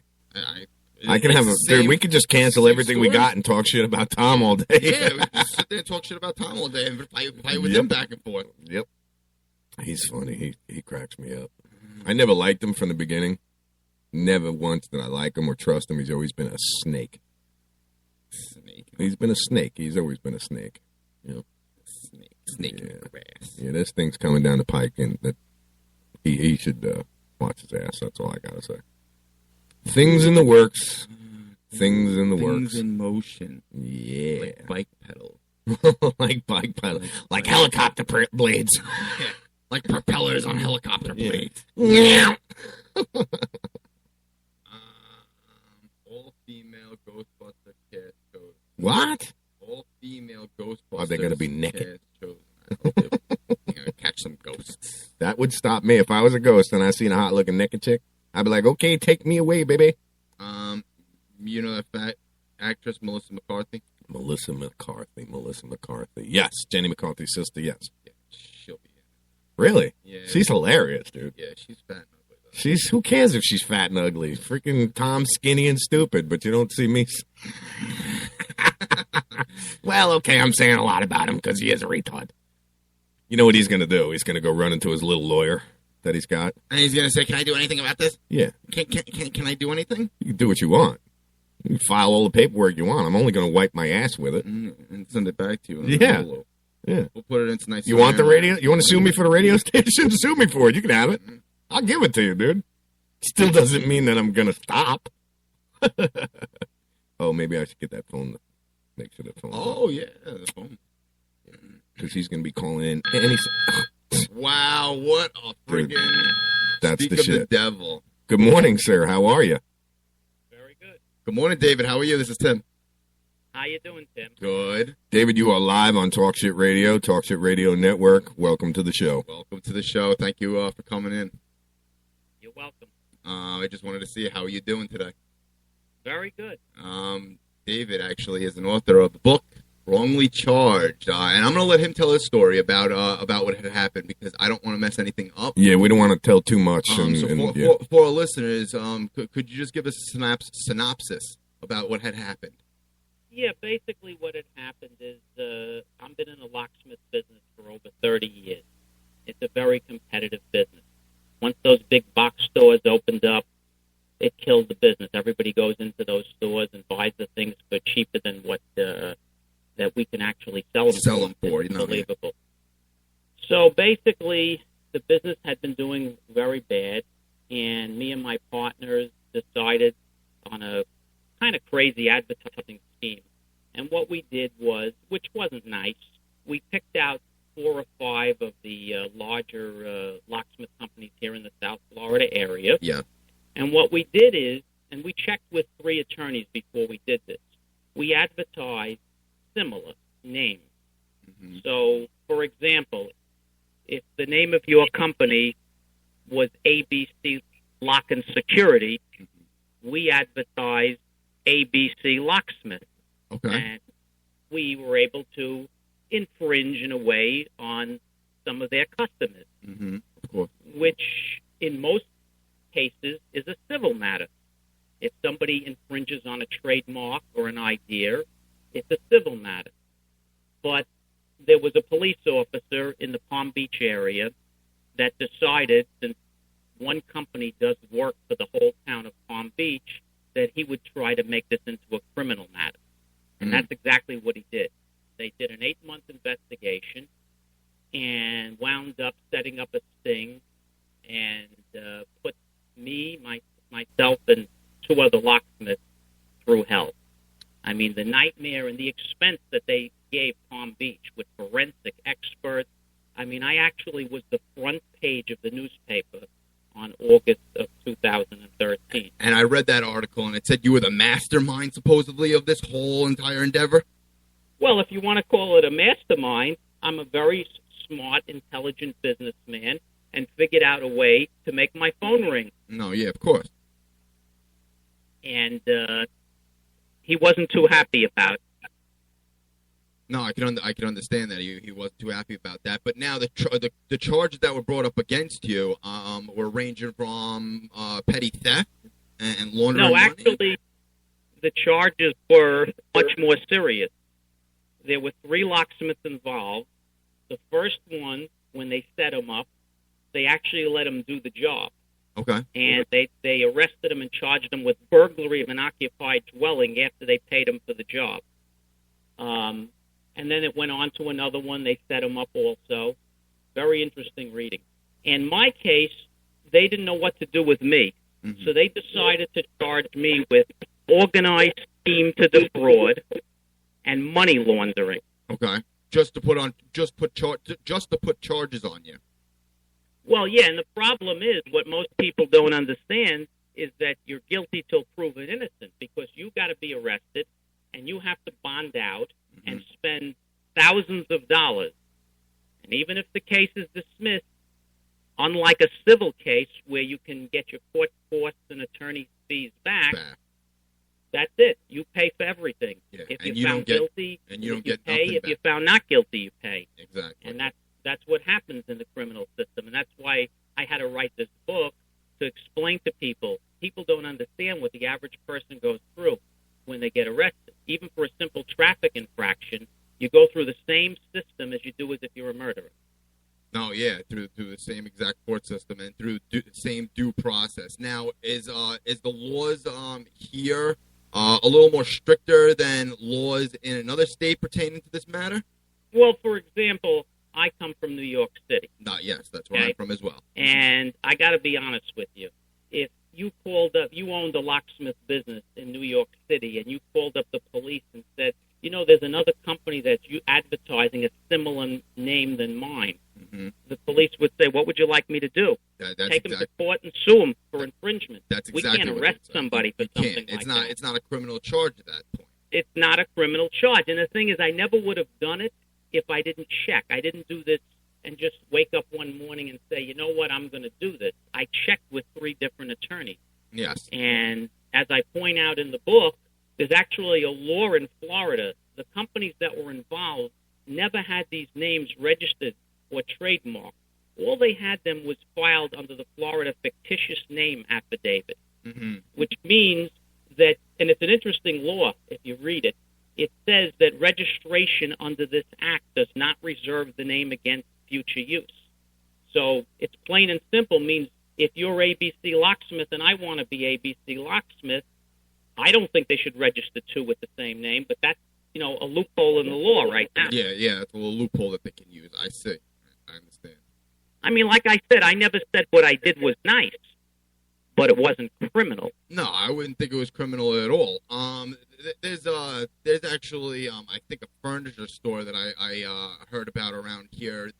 I believe it's the Square on 19 over here in Newport Richey, and right next door, they're using the similar name, but they're using the name to promote themselves. You know, like put it this way: I went to the store one time to buy furniture, and I said, I saw your commercial on TV, and said, no, that's the furniture store right next door to us.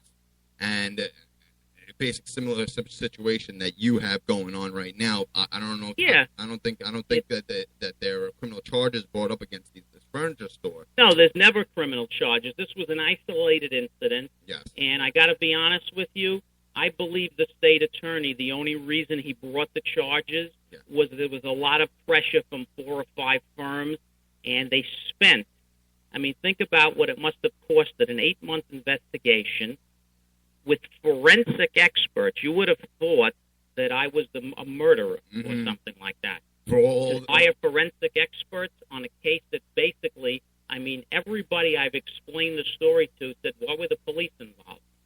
It's a civil matter. But unfortunately, I learned a good lesson, and that's why I wrote the book. People are going to be amazed to read about exactly what these police did and how they set us up. And they accomplished really nothing after spending millions of dollars. The conclusion of the book is amazing, that they spent all this money, and basically they did what they accomplished. They taught us a lesson to keep us away from their friend up there in Palm Beach County. No, yes, I understand. Now, there are people sitting in jail for crimes that did not commit. Is that correct? Oh, yeah. I have a whole chapter in my book that the Innocence Project has actually helped people get people out of prison that have served 20 years in prison for crimes they didn't commit, thanks to the new DNA evidence that's available now. They didn't have that evidence available years ago. Years ago, yeah.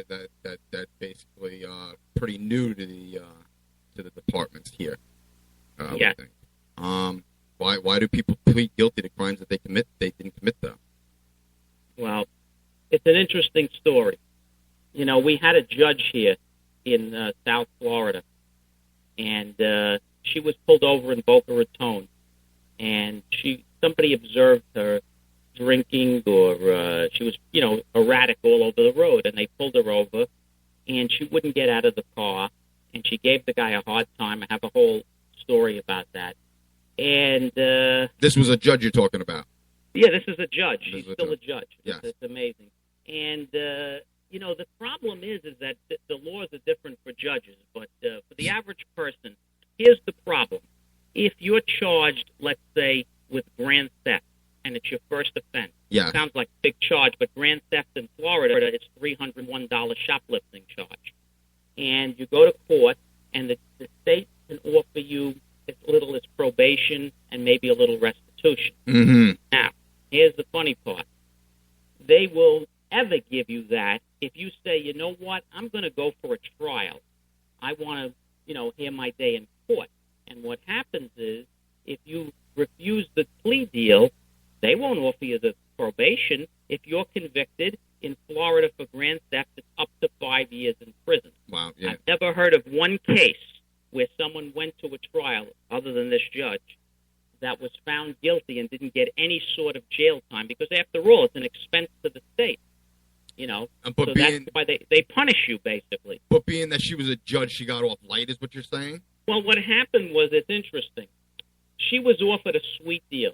She was offered a misdemeanor to plead guilty to 1 count, and she would have got a 6-month suspension of her driver's license, and a little community service, and maybe go to a couple of AA meetings. Mm-hmm. She went to trial and lost, and was found guilty on both counts, and the state had asked for a minimum of 30 days in jail. After all, she went for trial. She didn't take the plea. No, yeah, and she blew trial. She got 20 days house arrest, which is no big deal, and you can still go out to do your things. And she got a 12-month suspension of her driver's license, and that was it. But if it was you or me, we would have definitely went to prison for a year. Well, I actually am a convicted felon, actually. I had a DWI incident, and I spent 8 months in county because of it. So this judge, because I copped out, I took the deal. Instead of doing a 5-year felony probation, I took the deal, and they gave me a year, but 8 months is what I did because of good time.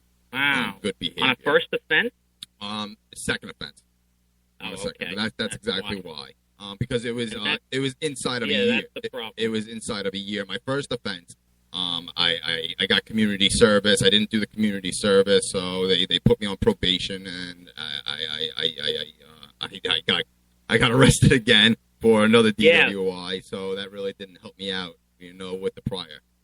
Well, see, when you're on probation in Florida or any other state, people should also know, if you violate the probation and you get arrested, it's a mandatory no bond hold until you see a judge. You cannot bond out. You cannot bond out at all. I have a whole section in the book on the rights you have when you're on probation, and you wouldn't believe how many people don't realize how easy it is to violate their probation. And when you violate your probation, you're going to lay in prison for probably 90 days, whether you did it or you didn't do it if you're arrested. If you're arrested or not. No, I understand. But why would someone carry a bondsman business card on them at all times? I'm just reading off of one of the questions that you have on your website on wronglycharged.com. Yeah, okay. Well, it's like having a doctor in your wallet, basically, because, people don't realize I had a friend that got pulled over for a traffic stop. Yes. And he paid his fine, and the court ordered him to go to a 3-hour driving school, which is very common. But when it's court-ordered and you don't go, he actually went. But before systems got computerized, they used to give you a little slip. Mm-hmm. And with the little slip, you had to bring it down or mail it in. And that's what he did. He mailed it in, and everything was fine. He paid the fine. Everything was good. Well, evidently, some clerk failed to put it into the system. Mm. So basically, as far as the court was concerned, in his case, he didn't comply. So he was actually driving around with a suspended license, which is a misdemeanor. Yes. He got pulled over again for another traffic stop 6 months later, and this guy never did anything wrong in his life. Got pulled over. All of a sudden, they're pulling him out of the car, and they said to him, "You're under arrest. The car's going to be impounded." He said, "For what?" He says, "Suspended license." And the guy didn't know what to do. He says, what do you mean? The police don't tell you. They don't know why you're, all they see is suspended license. All they see on their computer They don't know that it was a simple thing that he didn't exactly go to driving school, or he did go to. He went through hell, and he didn't know what to do. He actually called me up because I'm very familiar with how the system works. Yes. And he had a small bond that was $100, mm-hmm. and I was able to help him out with it. But if you have a bail bondsman's card and you ever get arrested, because you don't get a phone call until after you're booked, yes. which people don't realize. When they take you into custody, there's that old myth, you've got one phone call. That phone call is within 8 to 10 hours after the charges are brought to you. Then you're allowed one phone call. And that's after you get arraigned that's also. It. If they let you make it. If you have a big mouth, they might not even let you make the one phone it's better call. to shut your mouth. It's better be to a bondsman, because unless you have the money on you or have a relative, they're not going to let you sit there and make 5 phone calls. No, of so course I always say to somebody, if you keep a doctor's card in your wallet, keep a bail bondsman's card. You never know when you can get pulled over. It could be a mistaken identity. If you have a name like Smith, if your last name is Smith, okay? Mm-hmm. There could be another person with a name. There could be a warrant out, and it's a mistake. But in order to get yourself out quickly, and there are ways to get out very quickly. Most people spend between 16 and 24 hours in prison. And there are some tricks that I actually outline in the book, how to get out of prison in less than 6 hours. And that's how I actually didn't get arrested. When I found out that there were charges against me, I called my bail bondsman, and I let him know. And I was able to find out what the charges were and what the bond amount was, so that I could actually go and surrender myself and not have to go through, the rigmarole of how the system is and, being put in handcuffs. I actually surrendered myself, yes. And he was waiting there, and I was actually out in less than 6 hours, which is amazing, especially in Palm Beach County. Oh, yeah. What was your bond? It was $19,500 on those kind of charges. Okay, and you got it. Money laundering, people don't realize in Florida, money laundering is not like you own a washing machine store and you're doing cash and you go ahead and you're laundering money for another business. That's like federal money laundering. Mm-hmm. In Florida, it's a new charge. Everybody that gets arrested is a money launderer, because the definition of money laundering in Florida is you made money off an illegal activity. So If I was found guilty of organized scheme to defraud, then I'm a money launderer because I made money off an illegal activity, and I was facing 20 years in state prison if I went to trial. But your business was a legal business. Of course. That's what I don't understand is why would they convict you of money laundering because you were making it legitimately? Yeah, but see, like I said to you, what you don't realize is money laundering is not federal money laundering. Florida has this crazy money laundering law. Okay. And the way it works, if you're found guilty of any type of a crime that's an illegal activity where it involves money, for example, if they could have said to people, organized scheme to defraud is another ridiculous statute in Florida. It says if you misrepresent yourself. So basically, if you were the customer and you called me up and said, is this ABC locksmith? And I said, yes, but I'm not the ABC locksmith you thought I was. So I came out there. A jury might not like what I did because I stole business from the other from your competitor, basically. Right. So they could say, well, you know what? This guy wasn't nice. He did this to 3 companies. He misrepresented himself, even though I didn't because we had the name registered. So now I'm guilty of organized scheme to defraud. Well, if I'm guilty, that means I made money off an illegal activity, and then I'm automatically a money launderer, which is a second-degree felony. It's an amazing concept. It's a scary thing, that money laundering charge. Everybody in Florida now that gets arrested, if you've been watching the news, they always add that money laundering charge. It's a new thing because it adds like 15 years in prison. Wow, it does. Yeah, because in most cases, it's a second-degree felony. It's a serious charge, money laundering. Yeah, it is. I can understand that, especially down here. Now, is there any way to erase the conviction off of your record if you plead innocent or if you're found not guilty? Well, here's how you can do. There's a couple of things you can do. If you've never had a case, Florida, fortunately, is one of the few states that allow what's called sealing or expunging. Okay. One is as good as the other. Sealing basically means the record is completely sealed. It'll come off all internet, and the only time it can be used is if you're in a child or something like that, a child-type care or something like that, they can look into it. Yes. Expunging, they physically destroy the record. And the difference is whether it's violent or non-violent, like it doesn't matter. Well, it does. In certain cases, like for example, unfortunately, DUI cannot be sealed or expunged. That's one of the charges: kidnapping, murder, rape. But for example, in Florida, if you pled guilty or no contest to grand theft, which basically, like I said, is only $301 shoplifting, and it's your first offense, and you've never been arrested before, they'll probably offer you what's called an adjudication withheld, which for all, it's like no conviction, so to speak. For all intents and purposes, it's, you're pleading guilty to it, but they're withholding the conviction. After you complete your terms of probation, because there's always going to be probation involved, if you have never been adjudicated guilty of any other crime in any other state, you were allowed one time to seal or expunge a conviction. One time, that's it. One time, and it can only be once. It doesn't matter if it happens in another state.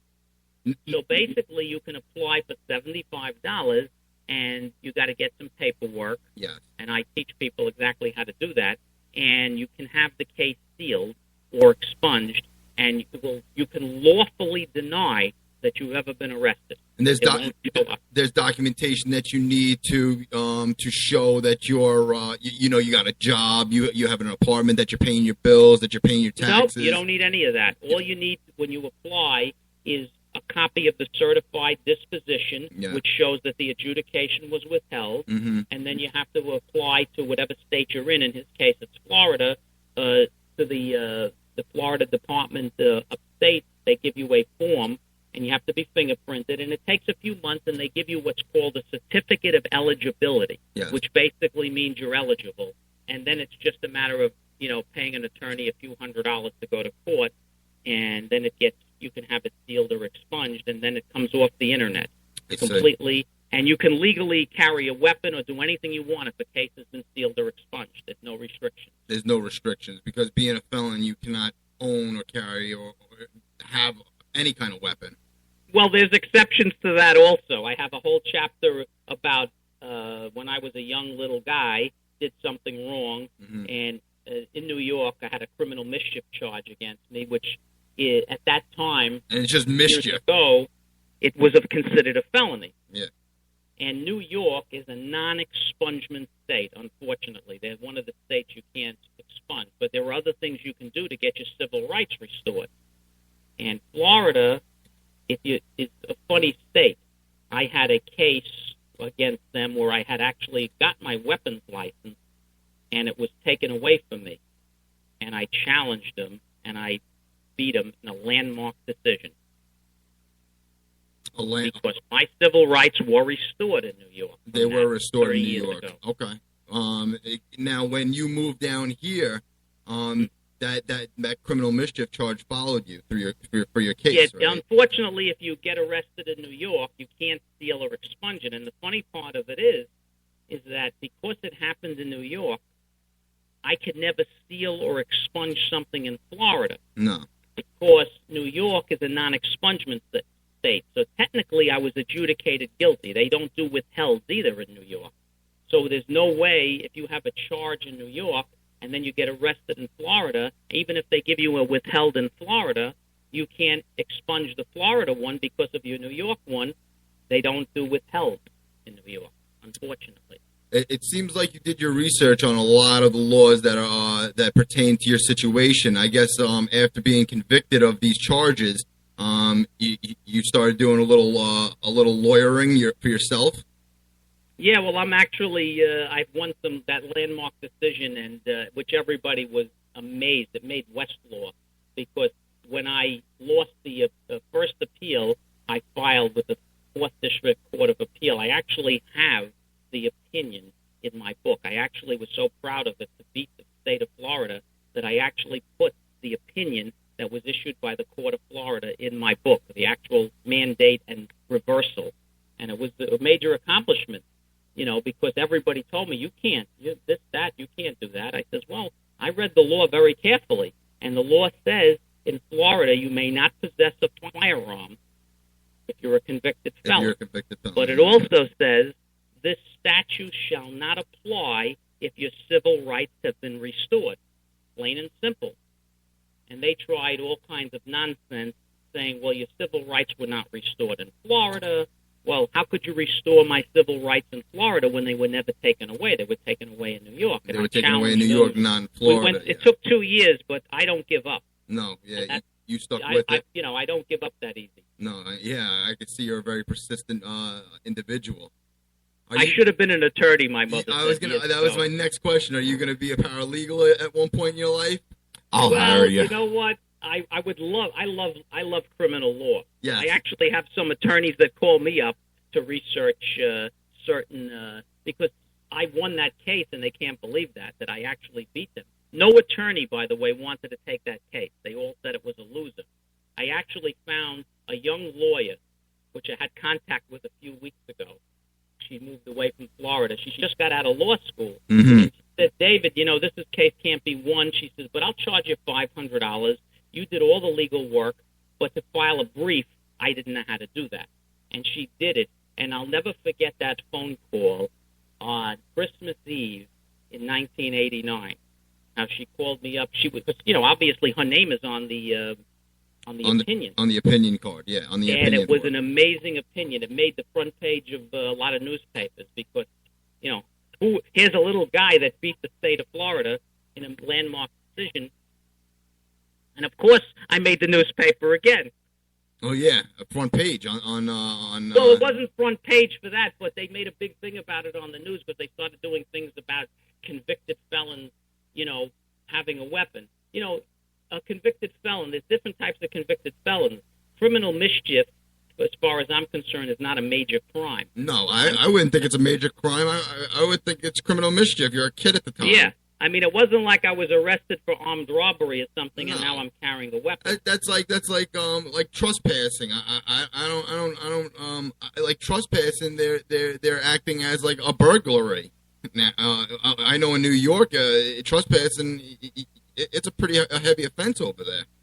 Yeah, well, here too, they make unfortunately, when you're arrested, the police can make any charges they want.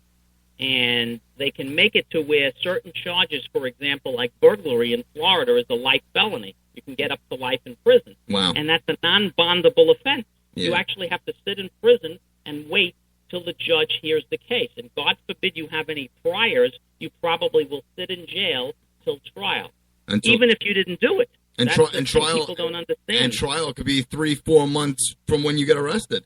Yeah, unfortunately, it could be. You know, you have to go, and it costs you a fortune in legal fees. Yeah, and a fortune in legal fees, yeah. The average person that gets arrested doesn't have access to the big funds that some people do to hire the number one attorney. Which brings me to my next question. Do you believe that public defenders, legal aids, do you think that they're more for the county or the state instead of their their client, which would be the defendant?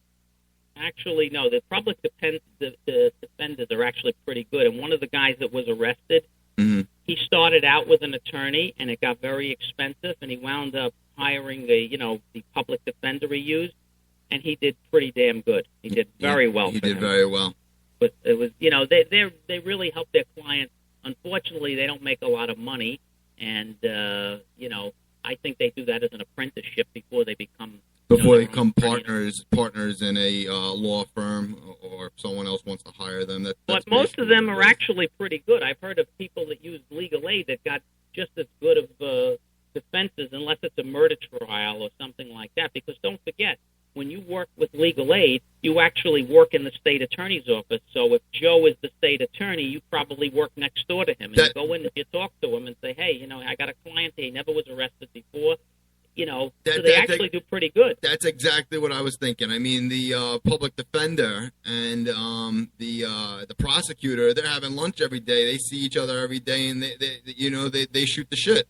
They're basically friends. It's not that bad, the legal aid. I mean, obviously, if you're on trial or you got arrested for something very serious, they're going to be less apt to help you out. But if it's a small crime like shoplifting and it's your first offense, the jails are full, and they usually want to offer probation, which is okay. Probation isn't a bad thing if you can comply to the terms. If you violate the probation, it's not a good thing. Probation down here is a system that is set up to lock you back up. No matter what you say, they've got that. You can't even have contact with a police department. Like, let's say my neighbor gets in an incident and my name goes in a report. That's a violation of my probation because I was correct. Contact with the police. You really got to stay out of trouble. Yeah. Which is, it can be done if you follow the rules. Okay, I've been on probation before, and I've never violated probation because it's very simple. If you live in a county and you're going to leave the county, pick up the phone, call the probation officer, and say, hey, listen, is it okay? I'm going to have to run and do some errands over here. I just want you to be aware. If I get pulled over for a traffic stop and it comes up in the system, you were aware I was there. But most people figure, I'm not going to do that. That's where they screw up. Yeah. Violations like that cause people to spend 90 days in prison when they know what they're doing is wrong. No, I mean, when you get placed on probation, you're given a set of rules, and you have to follow them. But when you're on probation, you are giving up most of your rights. Basically. Correct. You're giving up most of your rights. I mean, basically, you can't take a piss without asking.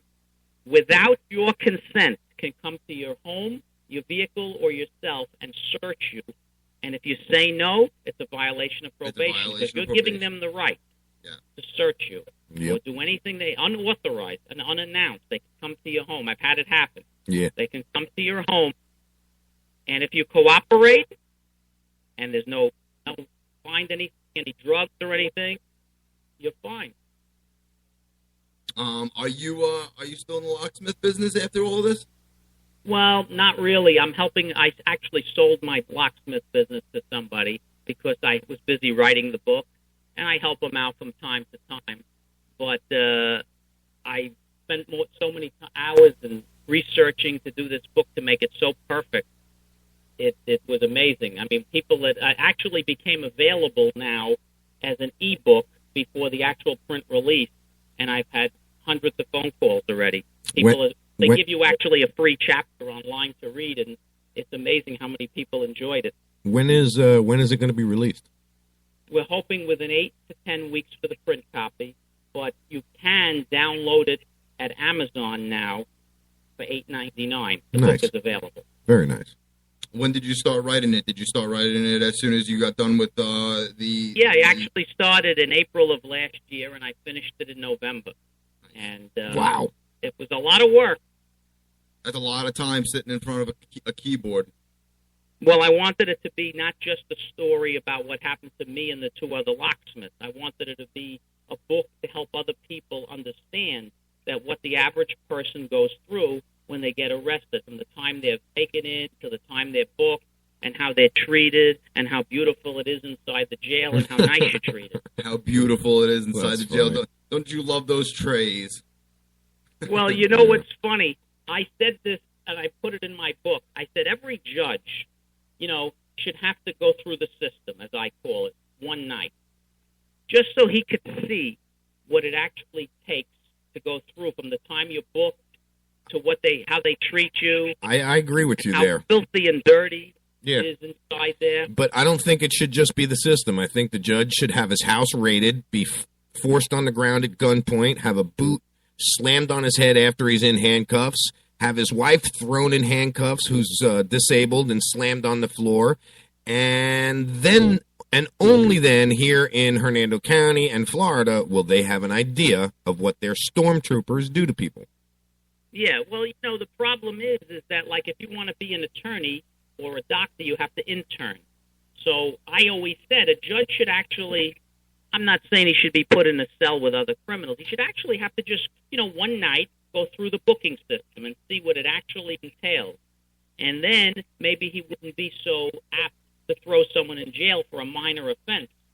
No, I think like charging somebody. It should have been a civil matter, but unfortunately, right? Like charging people with first-degree felonies for cultivation of cannabis, possession of cannabis, possession of this, that, and the other thing when they really only had misdemeanor amounts.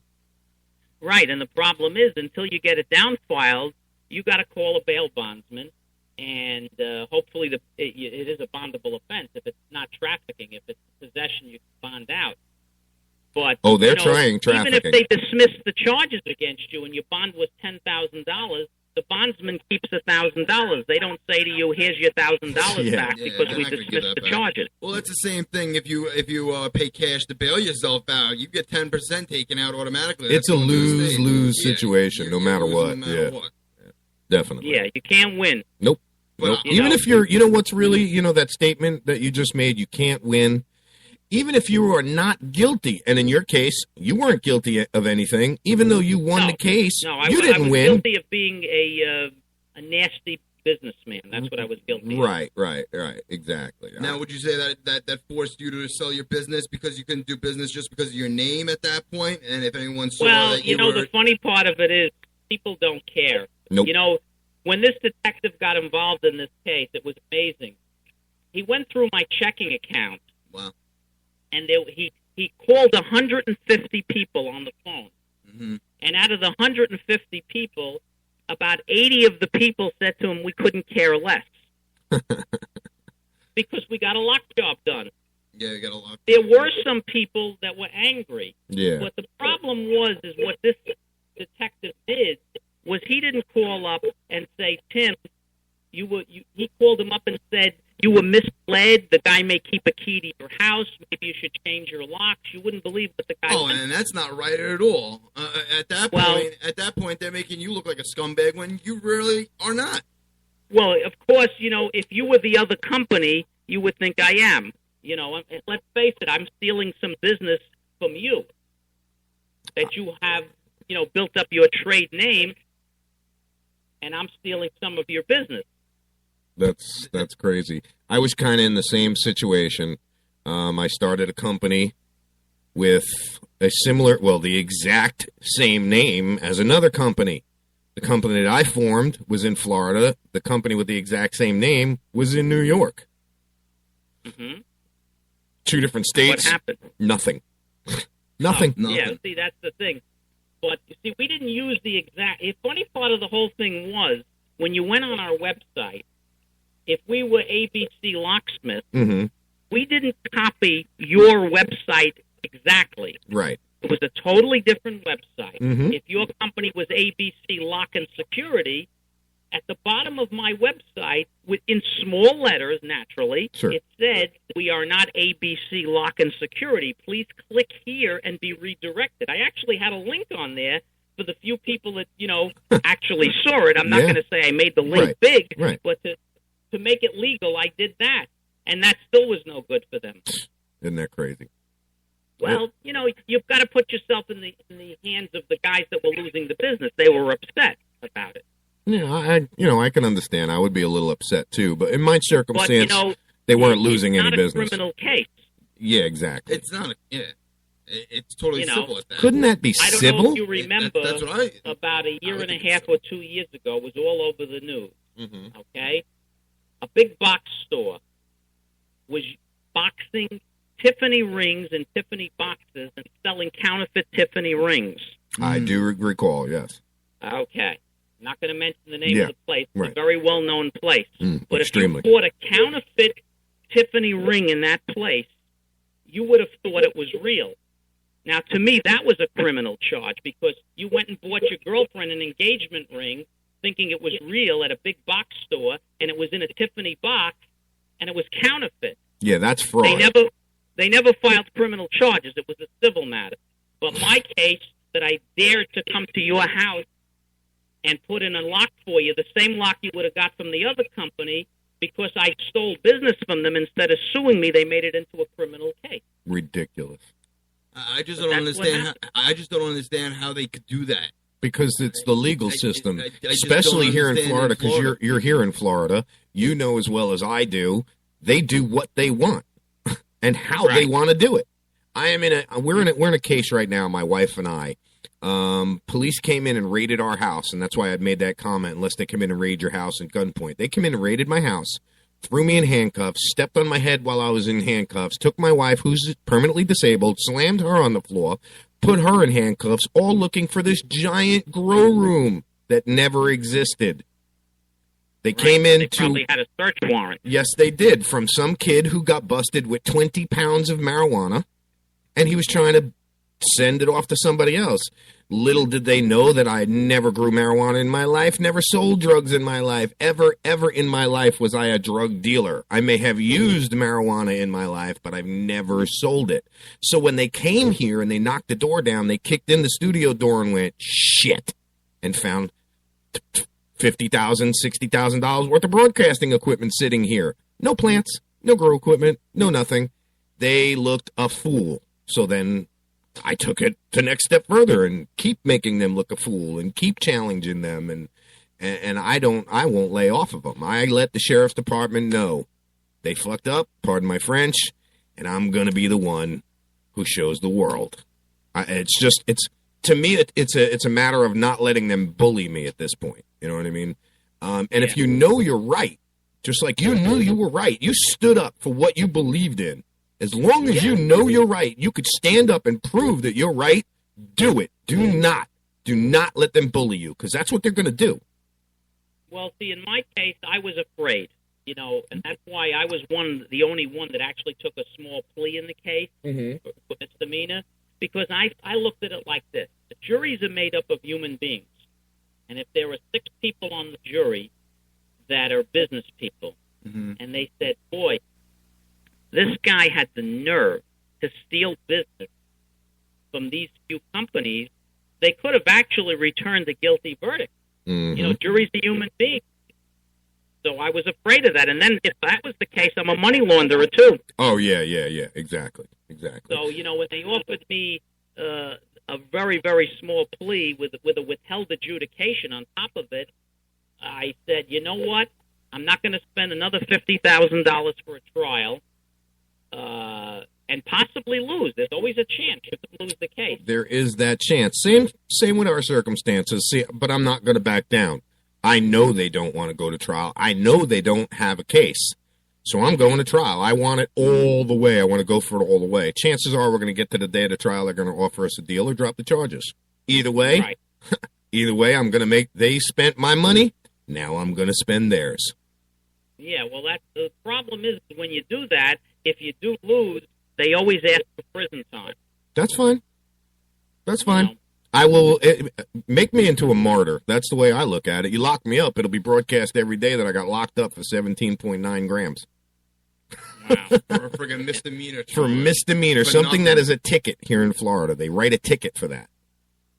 You see, the funny part of it is if you got caught with marijuana in New York, a small amount, they probably wouldn't have even arrested you. But Florida is more the drug state. Yeah. Now, if you get caught with a handgun in New York, forget it. Oh, you're done. Yeah, which, I mean, if you don't legally, if you shouldn't have that handgun, I believe in that because it's not the guns that kill people. New York City to try to get a license to carry a gun. You know how hard it is up in New York to get a license there? You know that I actually had a New York, still have it, but it's expired. I actually had a New York City carry permit. Really? And people looked at me when I said that and said, "How did you get that?"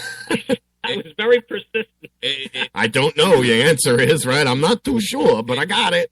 It's really and hard it was amazing. It was amazing that I actually got it. But I actually, now I have a son, and I don't keep any weapons in the house because Same with us, I don't want any accidents. Yep. So I actually got rid of all my weapons because even though I still have the license, he's only 8 years old, and I didn't want to have any weapons around. No, I agree with you on that one. I mean, I have what, a pellet gun and a knife. Woohoo! Yeah, you know what I mean? I'm not allowed to keep any of that stuff around anyway with my current misdemeanor probation. Being that you're on probation, you can't carry a pellet gun is not a firearm, though. No, it's funny. It's a funny thing. I can have the license, but I can't have the weapon. Welcome to Florida, everyone. They can't take the license away because the license it's a misdemeanor.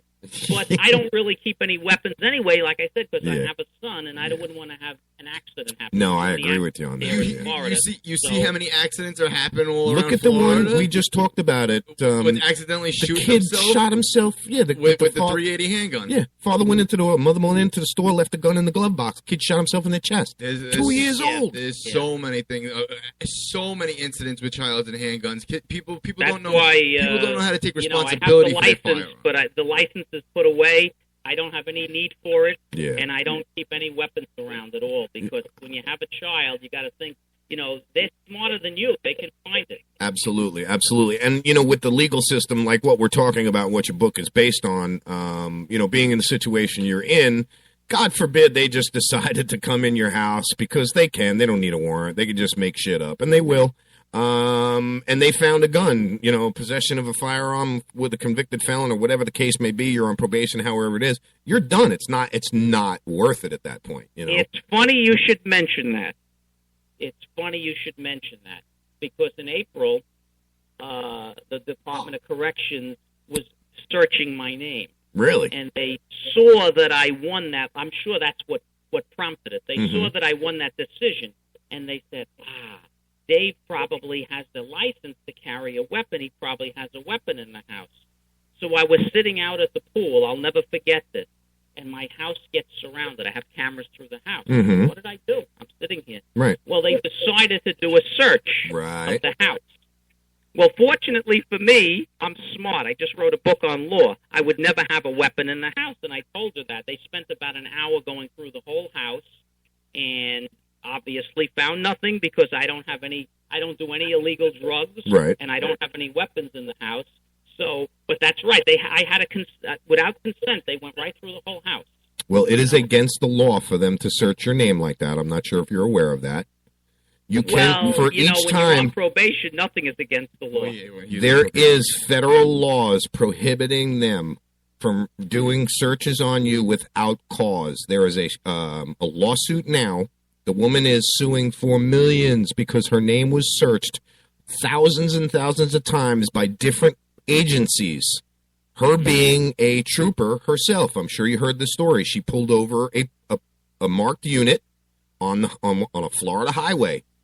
Wrote him a ticket, DUI, whatever the case may be, but they researched her name. They busted her balls. So for every time that they pull up your name, it's illegal for them to do that without a reason to do it. If you're not in an investigation, and I will find the statute, I will find the story, but for each time that your name was searched by a LEO, law enforcement officer, for no reason, I think it's $15,000 you could sue him for each time. Well, you know what? I cooperated, and I'm not sorry I did because I had nothing to hide. Right. They did their search, and everything was fine. Mm-hmm. And you know what?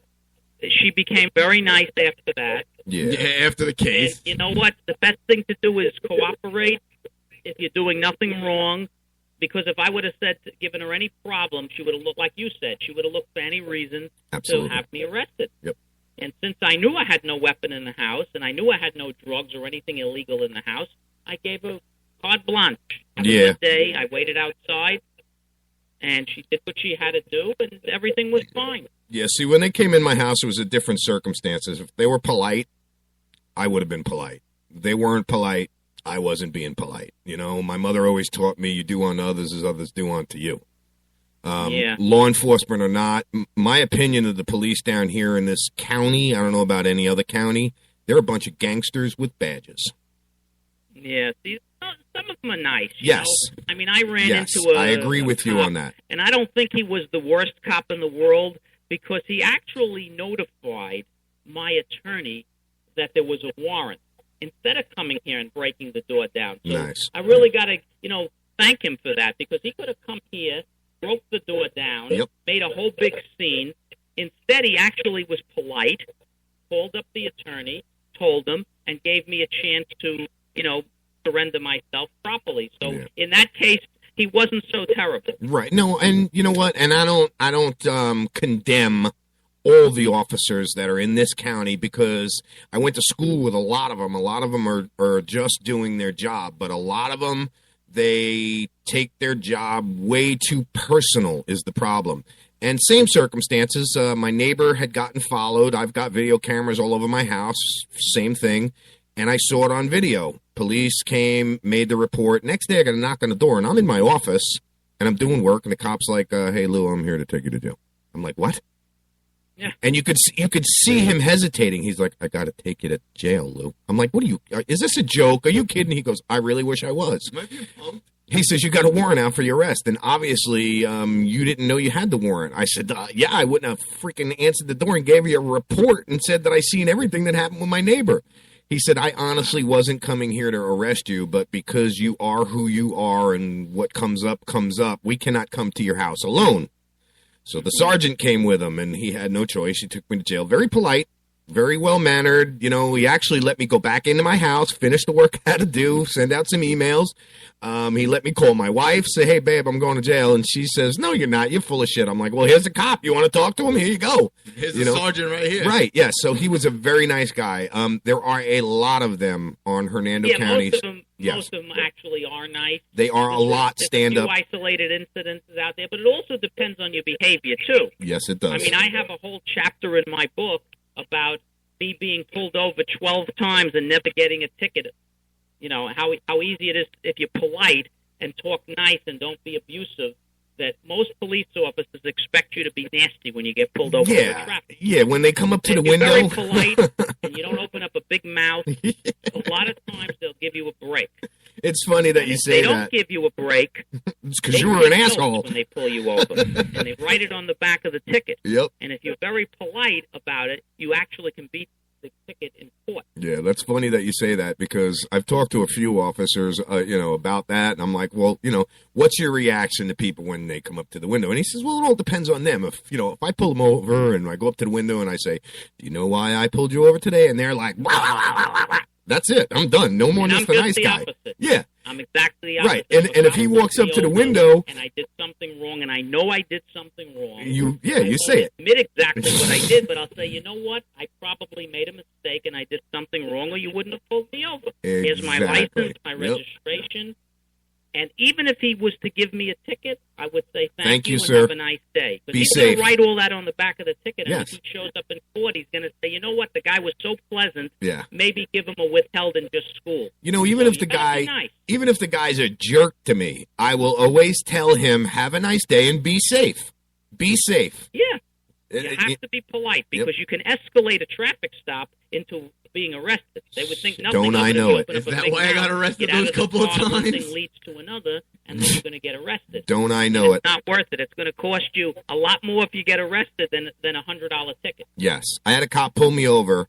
And I wasn't even driving. I had left a traffic light, and I was driving my big, giant pickup truck that's obnoxiously loud. Light turned green. I hauled ass into the gas station. Whoops, sorry, I hit the mic. I hauled ass into the gas station, jumped into the back of my truck, grabbed 4 propane tanks, moved them to the back of the truck, then jumped down, went to the front of the truck, grabbed my license, turned around. There's a cop there. He says, somebody told me you ran a red light. I looked at him. I looked around. I said, somebody told me you did explicit things to men. I won't say it, but doesn't mean I believe him. And he just looked at me like, what'd you say? You heard me. Somebody told you I ran a red light? I said, get the hell out of here, dude. Are you out of your freaking mind? He goes, well, I'm going to write you a ticket. I said, well, you better call your sergeant because I ain't signing the ticket until your sergeant gets here. I knew the sergeant. He goes, oh, refusal to sign a citation. You're going to jail. Grabbed my arm. Go to jail for yeah, that. Grabbed my arm, and I looked at him. I looked down at him, and I said, dude, you better call backup. Well, little did I know his backup was already behind me. He's already behind your shoulder. I was like, best thing you could do. The guy tapped me on the shoulder, and I'm like, well, let's go. All right. I treat a police officer when I get pulled over like he's God. Even if he's yelling and screaming, yes, sir, and no, sir, don't open up a big mouth because I'd rather pay a $300 ticket than hire an attorney. I went through enough in my days. Well, see, I'm a sovereign citizen, all right, and I'm taught how to challenge the laws. And first thing I do is, ask him. I got the who, the why, the what, and the where, and then I'll give you actually what the actual Uniform Code of Conduct and the actual penal code is that you're trying to write me for.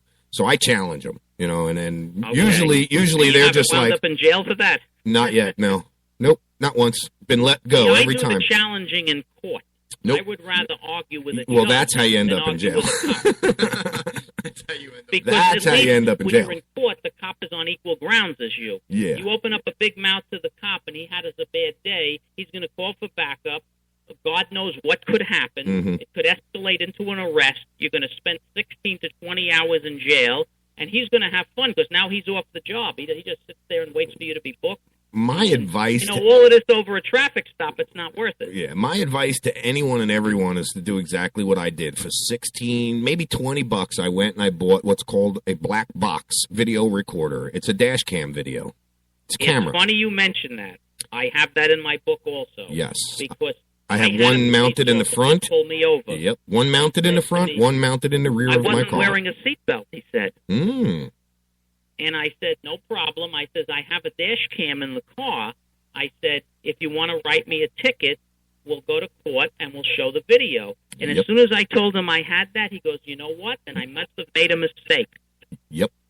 The first thing I do is I turn the camera to the window and I say, good day, officer. How are you today? I would just like to let you know that this interaction is being recorded, audio and video, for your protection and mine. Their first question is why do I need to be protected? My answer to that is because I don't know who you are and you don't know who I am.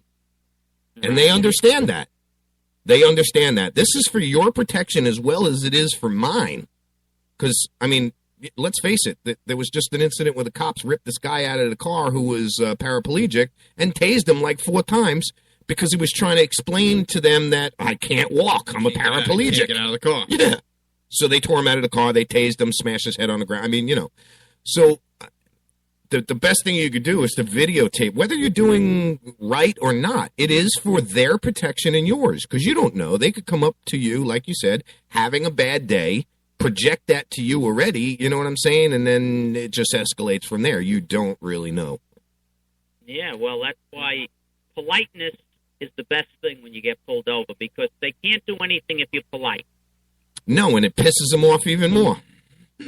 Well, I got a ticket once, which I beat, and I was real nice to the cop, and I said, thank you and have a nice day. And he never showed up in court, and I was able to beat the ticket. Yeah, chances are they don't. To be sure, if I was nasty to him, he would have definitely shown up and made it known. Yeah, definitely. Now, we talk about this a lot on the show, about the body cams that the cops are holding, are carrying nowadays. What do you think about them, Dave? Well, it's actually probably good for you, because this way, if they do anything that's wrong, it works both ways. But now, if they have a video. But now, do you think they would? Do you think they would use if you were in the right during an incident with police, a law enforcement officer, and they're going to use this in court?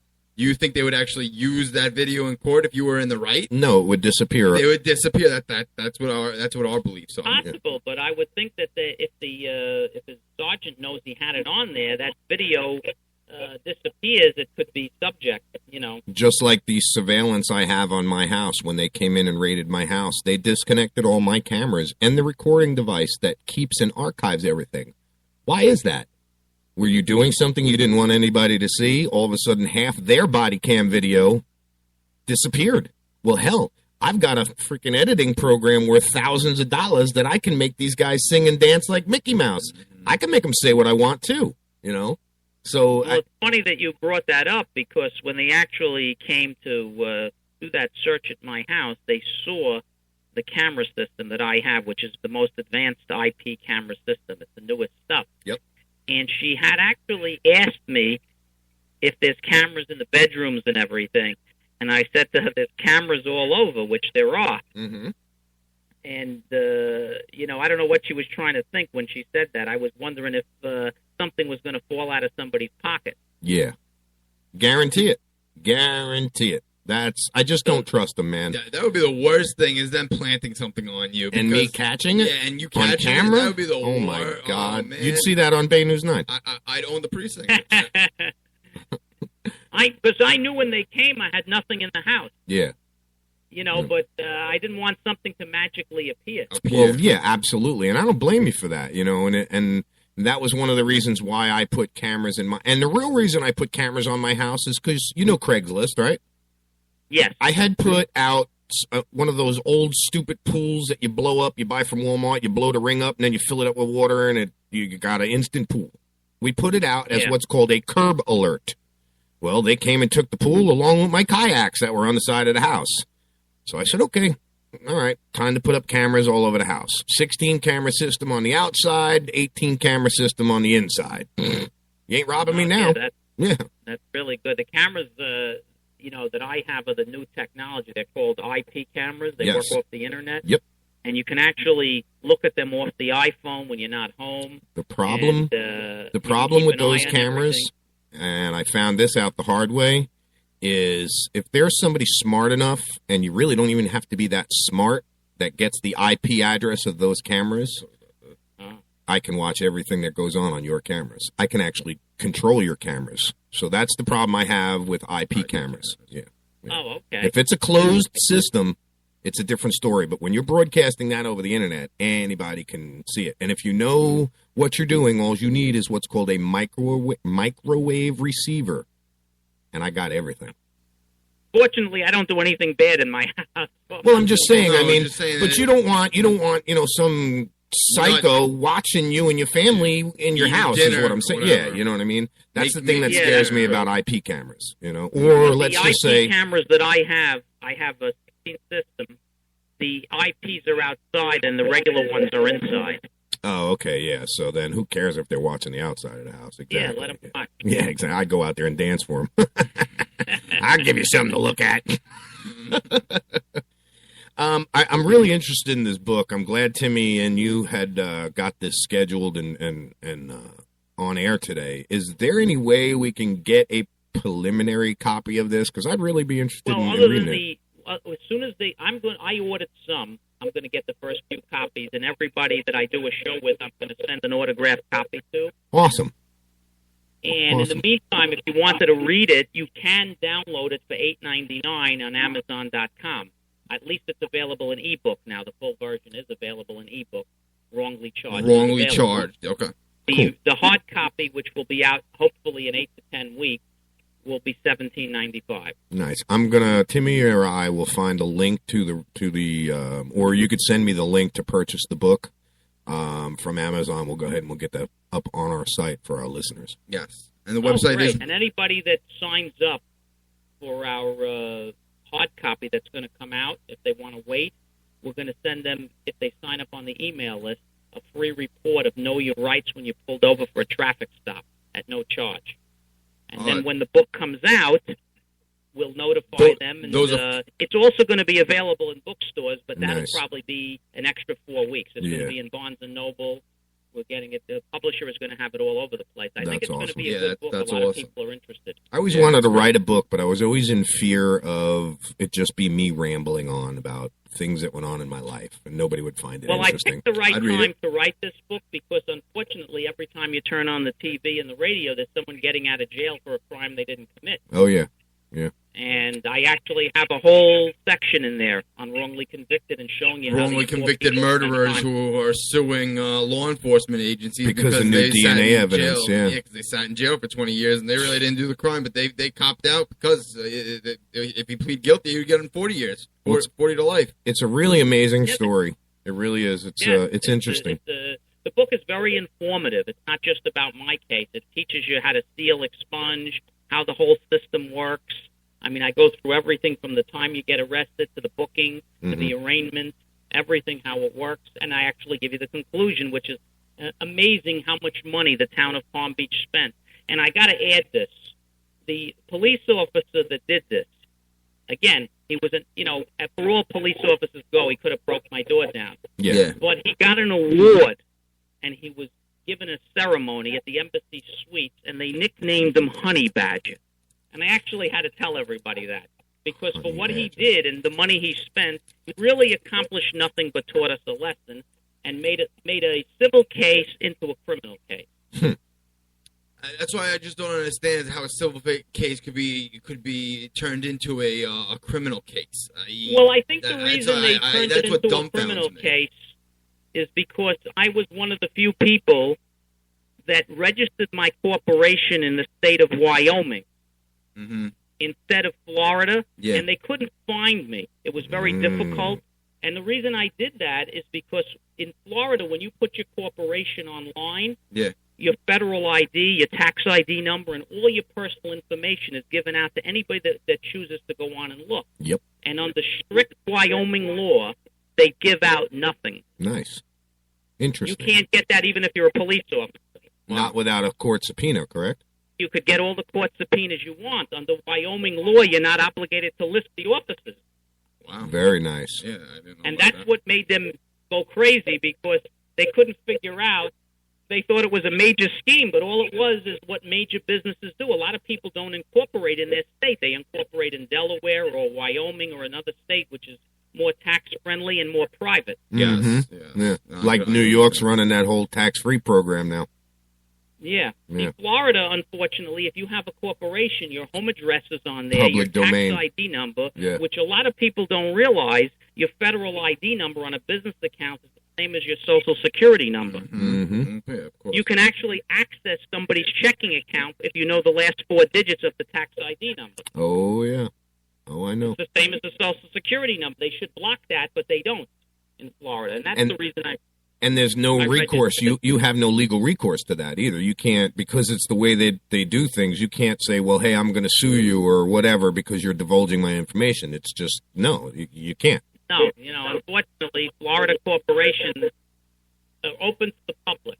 That's crazy. That's something that I did not know. I mean, I know you can go on sunbiz.org and search any corporation, but I didn't realize that all your personal information, well, I knew my personal Sure, it has the registered agent, the office's names and home addresses if you put it on there, and then there's a spot that says tax ID number, which is your Florida tax ID number, which technically is the Social Security number of the business. And it's connected to your personal. And if you know that, and you call up a person's bank, you can actually get their bank balance and everything like that.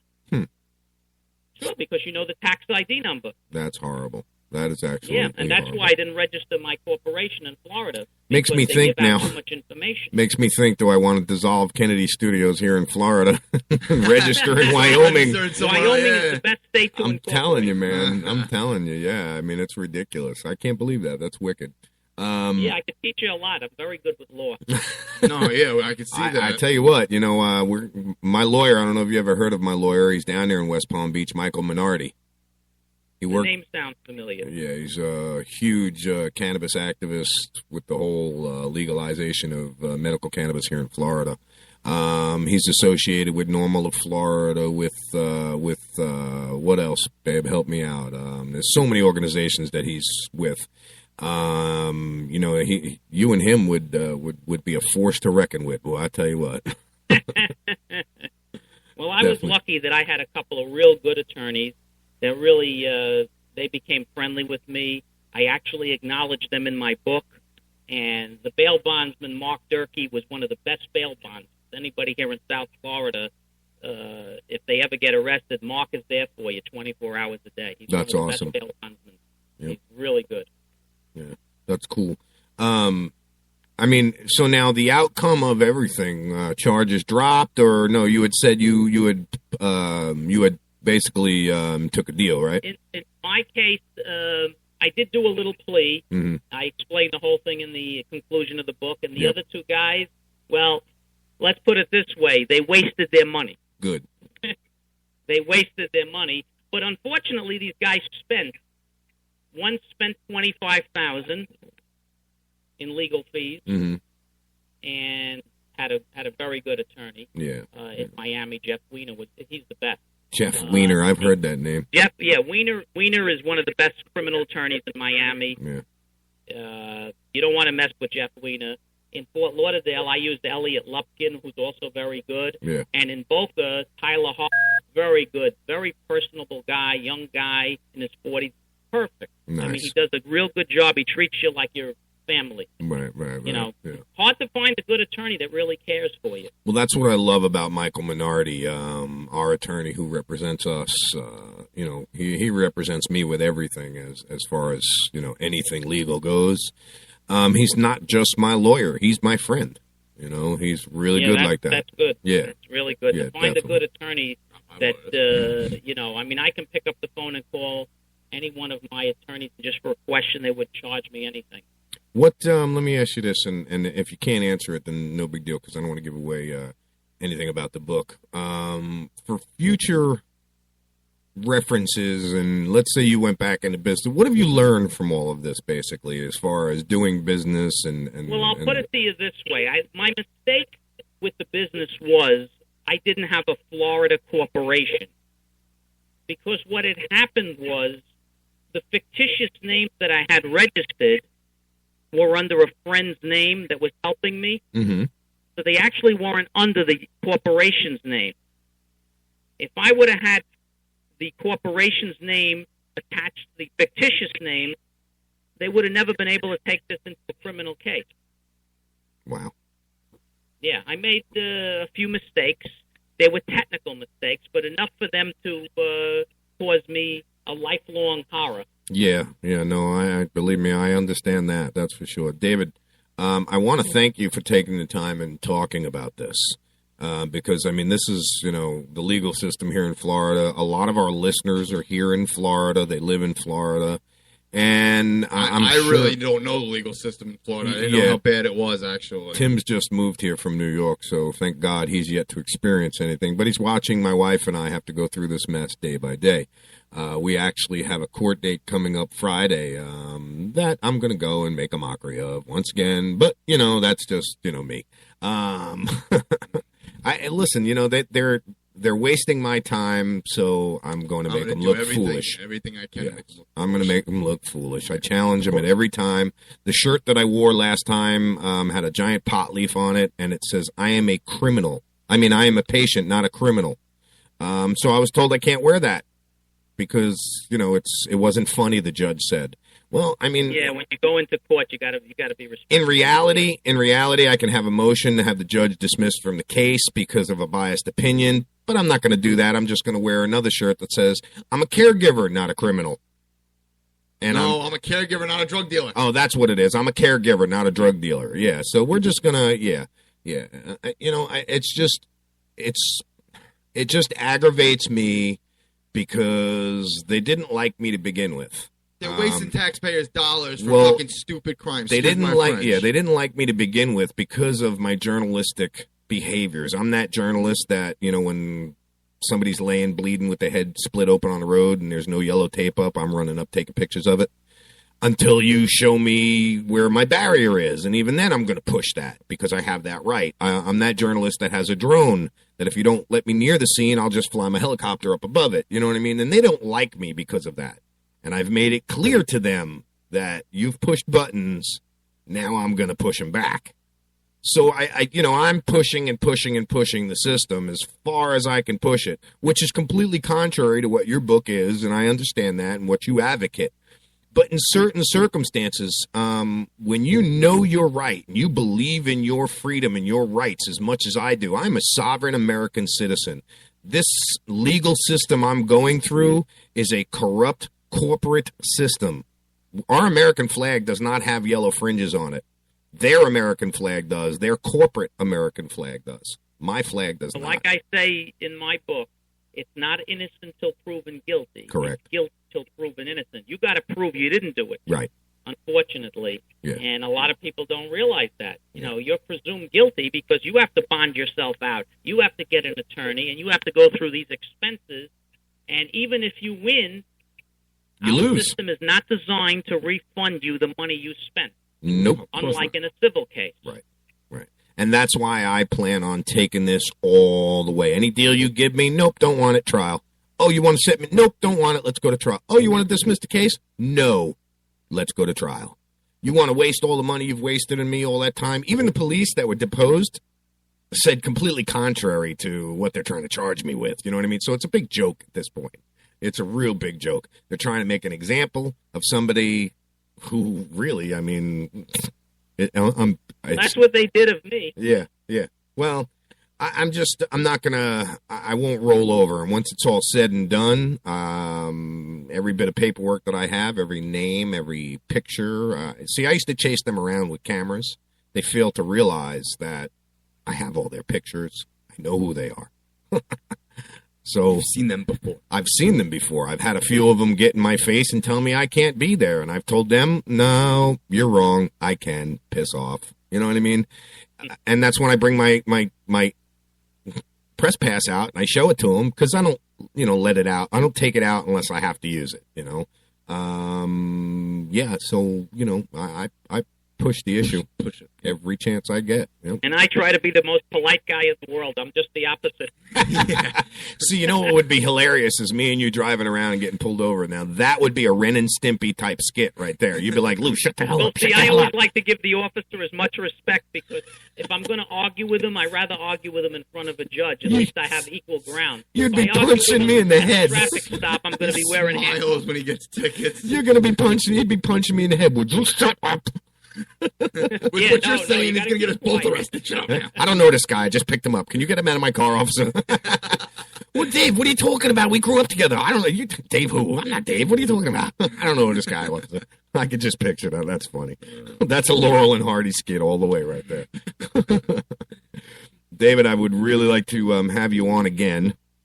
Okay. As soon as the book is fully available, I'll keep in touch with you. Definitely do so. This way I'll be able to. I'll definitely send you an autographed copy when I get it. That would be really cool. Really appreciate that. Thank you. If you want to give any listeners the website, you can do that. We will post up your website on our Facebook, also on your Facebook, facebook.com, wrongly charged. / www.wronglycharged.com. Yep. Yes, and you can actually view the video that's up there. Nice. We'll get that up on the Facebook page. We have a toll-free number, 844-WRONGLY.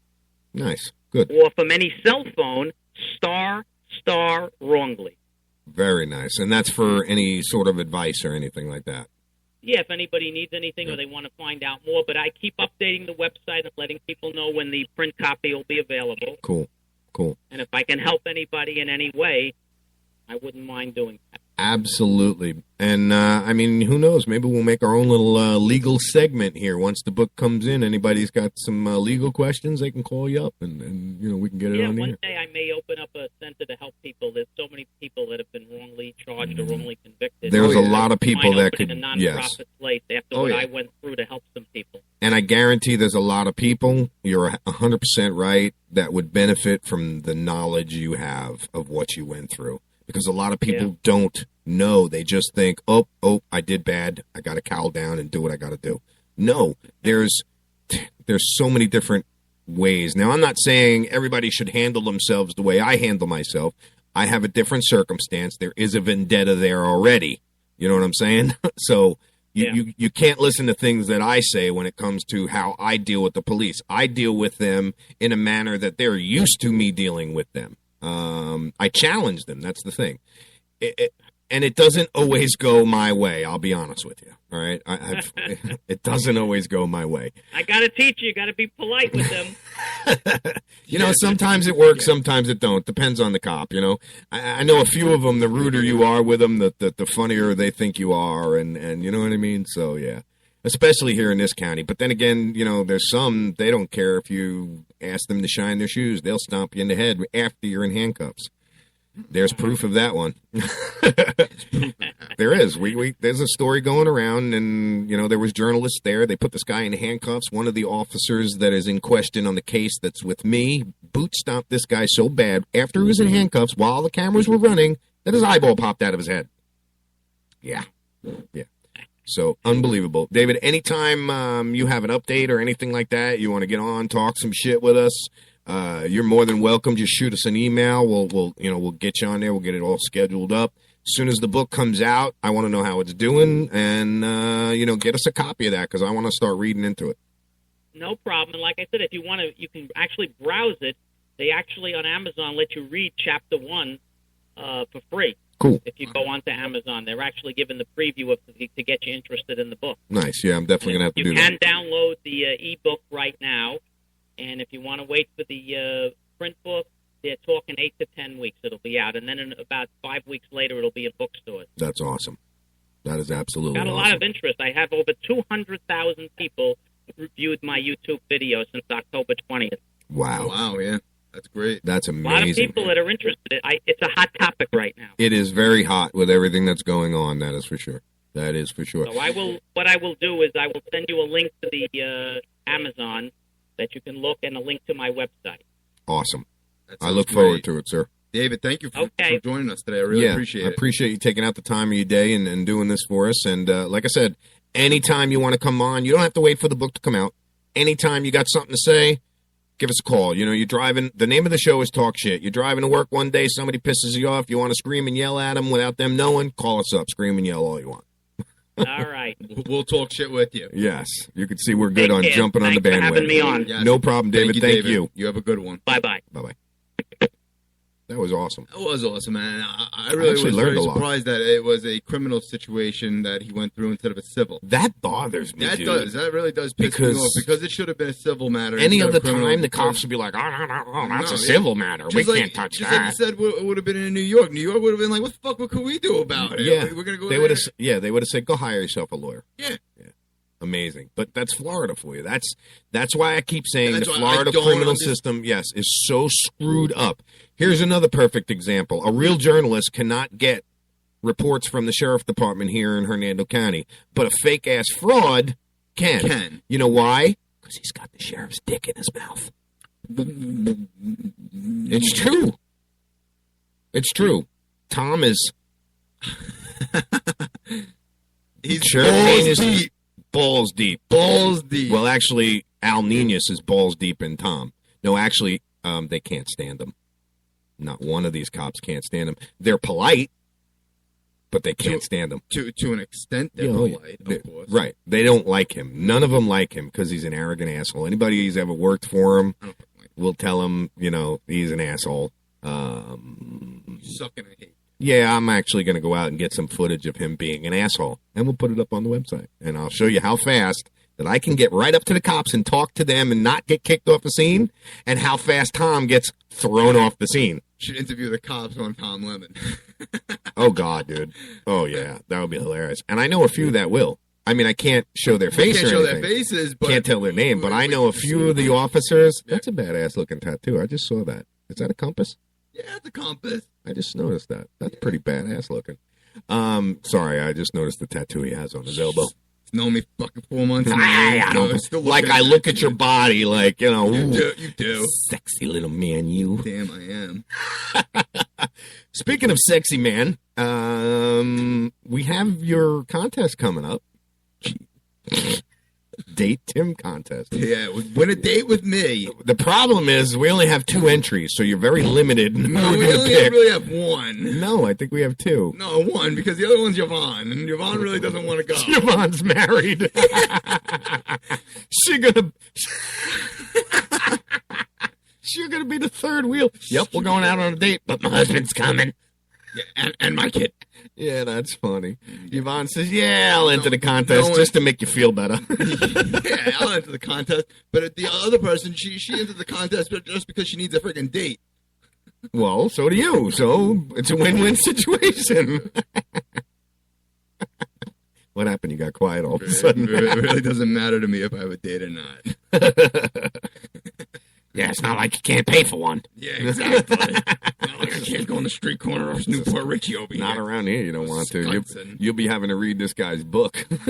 I'm telling you. I'll be reading the guy's book in the jail. In jail, yeah. Yes. So let's see who we got that signed. Why won't it let me? There ain't no one going. We have two people. Yeah, two people. No one cares. No one cares about me. So this one person, she's just like, so is this your personal studio, like in your mom's garage, or is it an actual studio? Get back to me, please, because besides me winning the contest, I would like to talk about some other musical work. I told her she can contact me. She hasn't contacted me, so whatever. Yeah, let's see who she is. Is she hot? Is she hot? Not really. Is she old? Yeah, kind of. Yeah. She looks old. Let's put the kibosh. She lives in Spring Hill. Let's put the kibosh on. She's a former stay-home mom. Let me see some pictures. Former stay-at-home mom? What the hell does she do now? I don't know. Maybe she doesn't stay home, but she's still a mom. She doesn't stay at home anymore, but she's still a mom. She's friends with that piece of shit salesman that we hired. Yeah. So that'll just give you one idea of what kind of person she is. She wants to talk to us about some musical things. Yeah. She could sing. Don't get me started with that. I can hum a tune on my flute. It's 10:22. Can I go to the bathroom? Can we take a break now? A fucking break before we get out of hand. we got to stop our skit that we're doing going on because we'll go way off the deep end with that one. We really don't want to get into that. We talked about our show the other day, Beyond Pissed Off, man. We'll go over the fucking cliff. Yeah. But Tom Lemons of Fake News, Real Slow. Fast. Fake News Real Slow is a little pussy. A little. Well, he's not. He's just a scrawny little punk. But don't worry, you'll see me again, Tom. I'll give you every opportunity to say what you got to say to my face, which you won't because you don't have the balls. Tom! No, that's not Tom, but let's see who it is. Talk Shit Radio Network. Talk Shit Radio, you're live. Hey, I'm calling from Oklahoma about the Marmar police in Hernando County looking for a body. Yeah. Yeah, have they discovered anything yet? Do you know? Not that I know of. I haven't had any updates, but we're going to try and see. I thought you was going to say it because I know exactly where it is. I thought you were going to say that too. But our world is hoping that they discovered Don Lewis's body. Who? And put Don Lewis.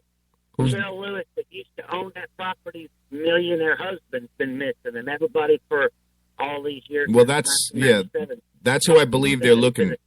Yeah, that's who I believe they're looking for. I have inside information. The gentleman who lives there, I know, and I know somebody who lived with him, so that's how I got the information, why they're there, and what they're looking for. But yes, it's the ex-owner of that property, apparently the wife, I guess. You sound like you know more than I do.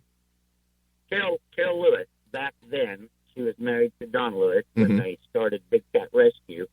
And then when she got remarried to to Howard Baskin, who is now her current husband, for years we've all thought that she ground him up and fed him to the tigers. But we can only hope that maybe they stumble across some of his bones while they're digging that up.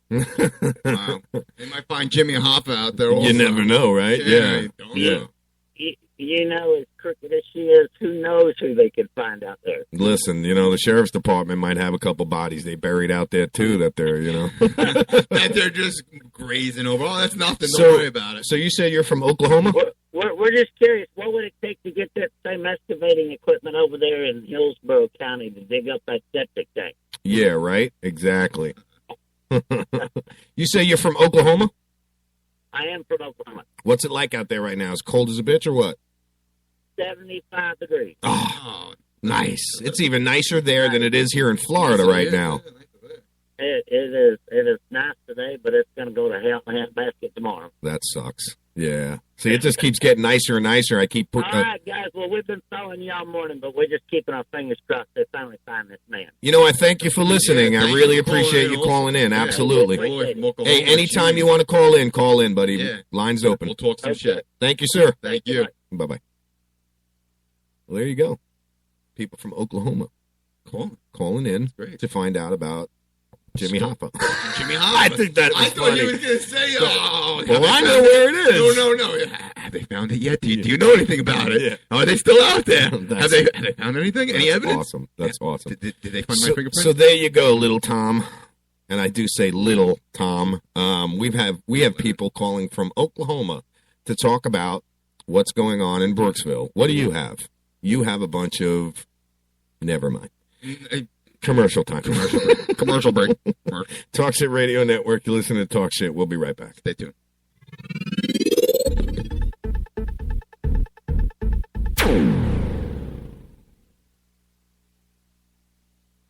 If you want to work until you keel over, have less of everything in retirement, or give back more of your hard-earned money to the stock market again, then just ignore me. But if you'd like to protect the money you save, receive a steady, predictable retirement income, and enjoy financial security for as long as you live, then listen to this. You can download a free report that reveals the wealth-building secrets Wall Street and the banks don't want you to know. You'll learn how you can get guaranteed growth, safety, and real prosperity without risking your money in the Wall Street casino, and how to get the money you need when you need it, simply by asking for it. This is the best way to have a 100% secure retirement, and know your money will last as long as you do. To learn more about this method, and to get your free report, go to 28security.com. That's the number 28security.com. 28security.com. Go to 28security.com. Tired of paying outrageous prices for Viagra? Well, we have great news for you. Now you can finally get Viagra at huge discounts. Healthy Man allows you to save up to $500 on Viagra. Why pay U.S. pharmacy prices of $15 per pill or more when you can get Viagra for less than $3 a pill? Call today and get 40 Viagra pills for only $99. This can cost as much as $600 at your local pharmacy. You can't afford not to call us. If you want Viagra at the lowest prices, never pay $15 a pill pharmacy prices again. Get Viagra for less than $3 a pill. Call 1-800-441-3678 today and save up to $500 and get 40 pills for just $99. Healthy Man is fast, easy, and affordable. Operators are waiting at 1-800-441-3678 to take your call now. Call 1-800-441-3678. That's 1-800-441-3678. Again, 1-800-441-3678.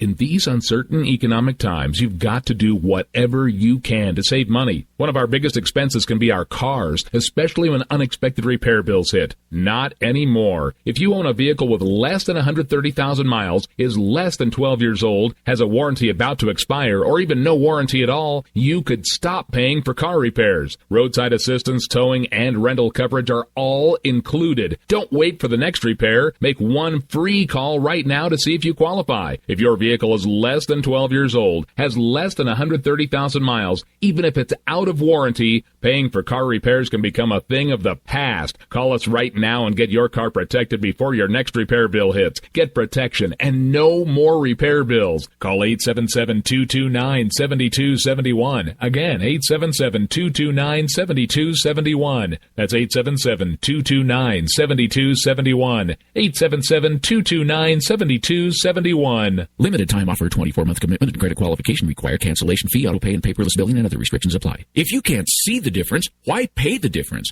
Switch to Dish for the best deal in entertainment. Only Dish brings you the best in entertainment for less than $20 a month. Cut the cable and don't get directed. Switch to Dish because at just $19.99, Dish saves you every time you turn on the TV. It's so simple. The same channels cost less with Dish. So since you can't see the difference, don't pay the difference.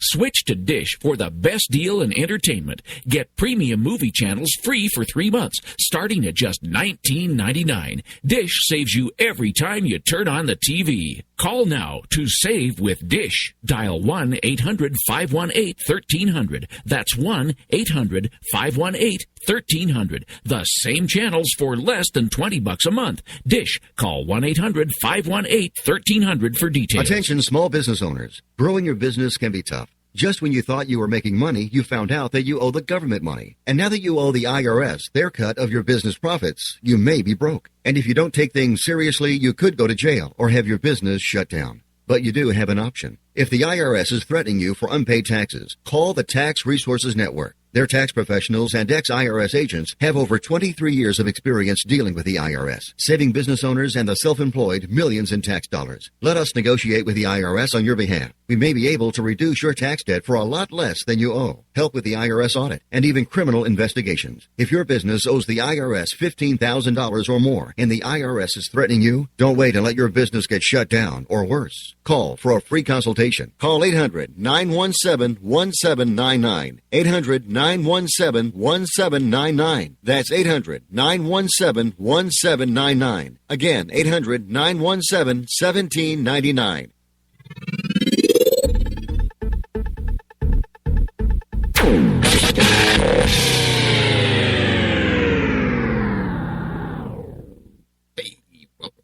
Nice shot. That was perfect, bro. As soon as I hit the button. Welcome back, Talk Shit Radio. I thought you were going to go to a song and something like that and then put me on the spot. I got you in the other day. So good with that. That was hilarious. That was hilarious. I actually am trying to look up more history about that property that's in Brooksville. Yeah, I'll get the rest of the history for it. I'll go talk to Skip himself. Ain't no big deal. Ain't no thing but a chicken. Ain't nothing but a thing because I got it like that. Yeah, I can.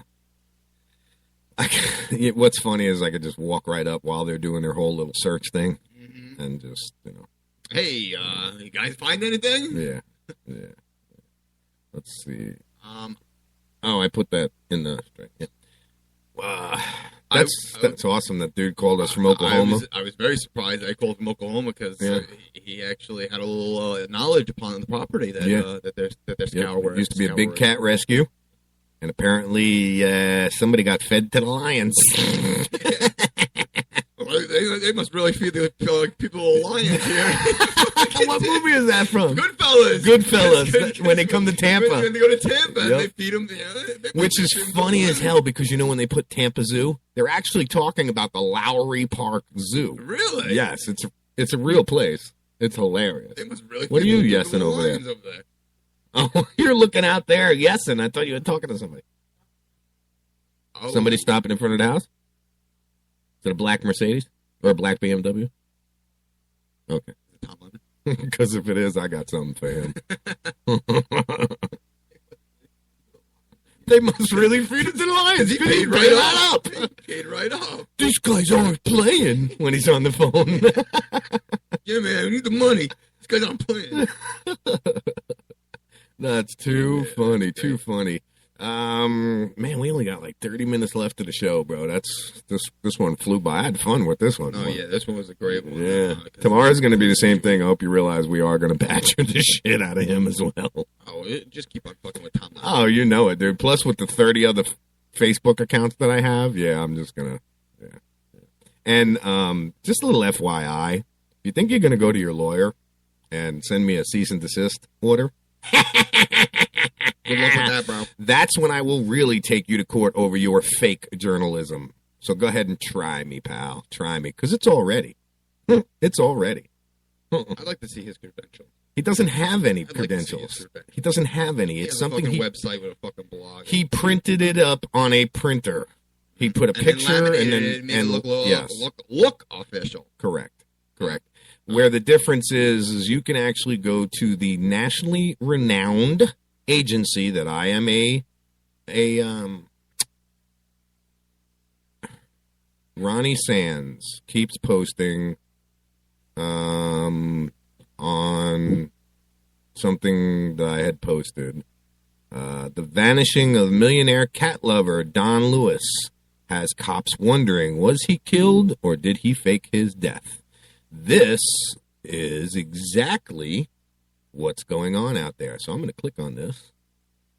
And this made it to People. This is on People magazine. And it goes to read, and this is exactly the circumstances and the situation that's going on in Brooksville right now. Following a trail beneath the cypress and water oaks shading her Florida wildlife refugee, Carol Lewis stops to coo over her babies, a 300-pound Siberian Bengal tiger named Aurora. Blah, blah, blah, blah, blah, blah, blah, blah. Her husband, Don, a self-made millionaire, turned 40 acres to promise Tampa real estate at the Wildlife Easy Streets. Don Lewis, then 60, disappeared without a trace. And some people, including his grown children from a previous marriage and his longtime secretary, suspect his wife of foul play. His daughters even speculate she may have fed him to the tigers. So there you go. We're going to get this right up on the page because this is the story that's going on. Now, even if she fed him to the tigers, there'd still be bones. Yeah, because I don't think they would eat the bones, I don't would think they? they eat the bones either. They might suck the bone marrow out. I don't even think that they would suck the bone marrow out. I don't know. I haven't talked to any tigers lately. I haven't asked the tiger to find out if they do or not. Yeah, Mr. Lion, do you suck the bone marrow out of your victims when you're eating them? He'll go, bah! And I'll go, oh, okay. Okay. Oh, is that it? Did anybody know what the hell he was just talking about? I'm going to get Brooksville Bob later in the studio to call Tom later. Oh, yeah? Oh, yeah. Have him have a Brooksville Bob. Brooksville Bob can't stand him. See, there was a circumstances where Tom decided to go on to Brooksville Bob's property, and he almost got shot. Yeah. So we'll have Brooksville Bob call him up and remind him who he is, and that he's a friend of mine. That if he sees him on his property, he's going to shoot him. Because he said that, dude. I see that son of a bitch on my property, I'll shoot him dead. And then ask him what he was doing. And then ask him what the fuck he was doing on the property. Yeah, because legally here in Florida, you can do that. Oh, yeah? Yes, you can. It's called eminent domain. Yes, I love it. You don't have to fear for your life or anything. You just pop someone who's representing. That's it. But in New York, if you're on their property, you have to have reason that your life is being threatened in some sort of way. Shoot. Let's see. They're currently searching. A man who was murdered by her husband. Oh, no. So I got this wrong. It's the opposite. It wasn't they're not looking for the woman. They're looking for the dude. Yeah, they're looking for a Don. Yeah. Aren't they? Yeah. That's funny. Yeah, that's funny.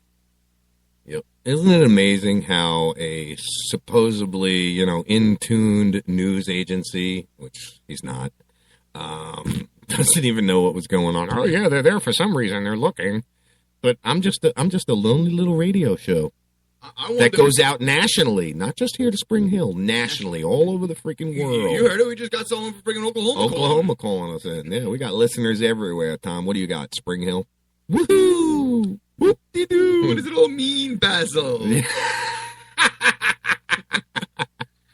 That's the best part of the whole fucking movie. That is hilarious, What dude. does it all mean, Basil?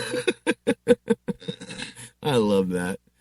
I love the fact that you know these movies. So, where's everybody that we were chatting with? Where'd they go? Did they all disappear? They all disappeared. Dr. Hiccup. Daisy, are you still there in the chat room? Doc Hiccup, are you still there? John, where the hell are you? Yeah, John. Jesus, you missed a great show, you son of a bitch. I needed a snow report from him. That's what I was looking for. That's what I wanted. 19 degrees right now up in New York. Really? No snow. Sun is out. Sun is out. Sun is out. Nice. But very nice. It's not warm at all. Yeah. Yeah, let's see. I'm trying to find... I'm trying to find more about this. I want to know who dropped the dime on where to look or why the family and everything. Why they started looking. Probably the family, yeah. That's what I'd like to know. It's pretty cool. It's definitely funny. It's funny that this idiot has no idea what the hell is going on out there, and he's just once again speculating. Doesn't really know. Just going off what the sheriff department says, which is propaganda anyway, because they're not going to tell you what's really going on. They're a bunch of lying ass dogs. Yeah, they're lads, a bunch of lads. Lion-ass dogs. Lion-ass dogs. Yeah. Lads. Lads. Definitely a cool show having David on today. I really appreciate him taking his time out to talk to us. Yes, David, really appreciate that. I can't wait to have the book come out. I'd like to read it. Yes, and you're an avid book reader. Yes. To where I'm not. I don't read that many books. I do a lot of article reading and stories like that. But as far as a book cover to cover, yes, I think I've only read one. I'm a book man. No, I think I read two. One was the King James Bible. And the other one, never read that. The other one was the autobiography of Motley Crue, Right. and I read that right after the King James Bible, and boy, I felt like a sinner. Yo, the things that they did to girls. I mean, at one point, Nikki Sixx had this chick in a bathtub, and grabbed her head, shoved her head under the water, and said, "I'm not letting you up till you blow me."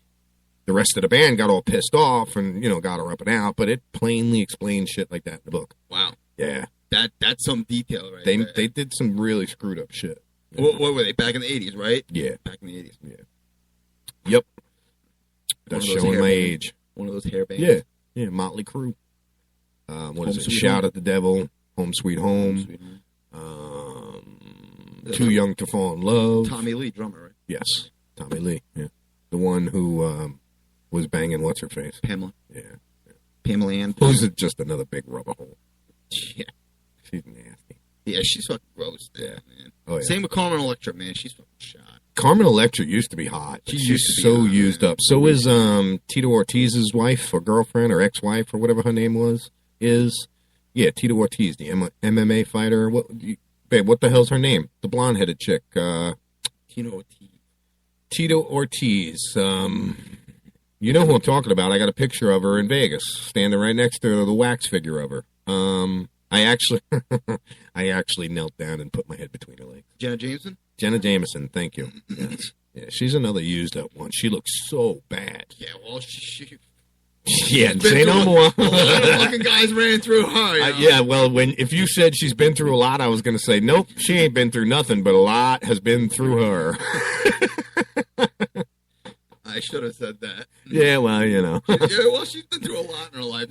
Nope. A lot's been through her. So what else we got going on? Because I haven't even gone and seen what's going on in the news, guys.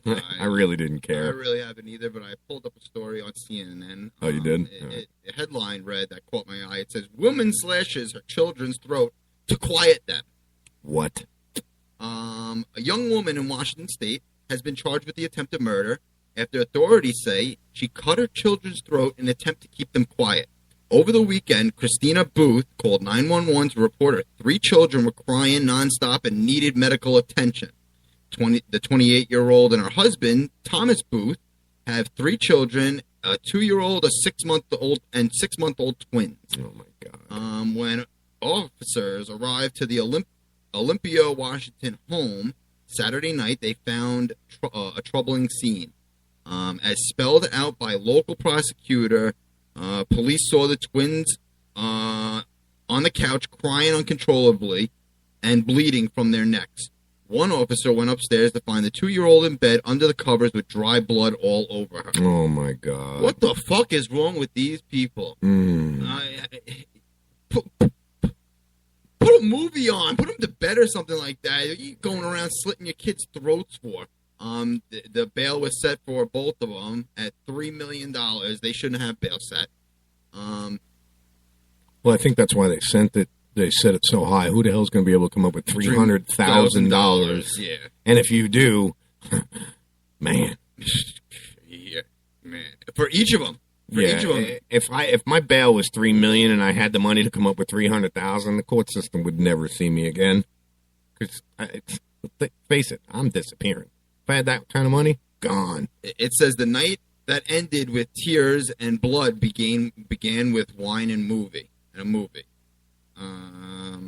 They were both watching a movie at the time. The kids were screaming. They couldn't hear the movie, so the mother thought that slitting their throat would be a good idea to shut them up. I had mentioned earlier in the show my teacher, Mark Newhouse. He is also an author who lives up north. Mm-hmm. Today is his birthday, so I don't think he listens to the show. But Mr. Newhouse, I hope you have a very happy birthday, sir, and I hope your day is as awesome as you are. And that is exactly what I wrote. Happy birthday. Happy birthday to you. I think that's 3, baby. That is 3. Can you hear me now? Yes. Good. A woman in Pennsylvania was arrested for shoplifting for earrings.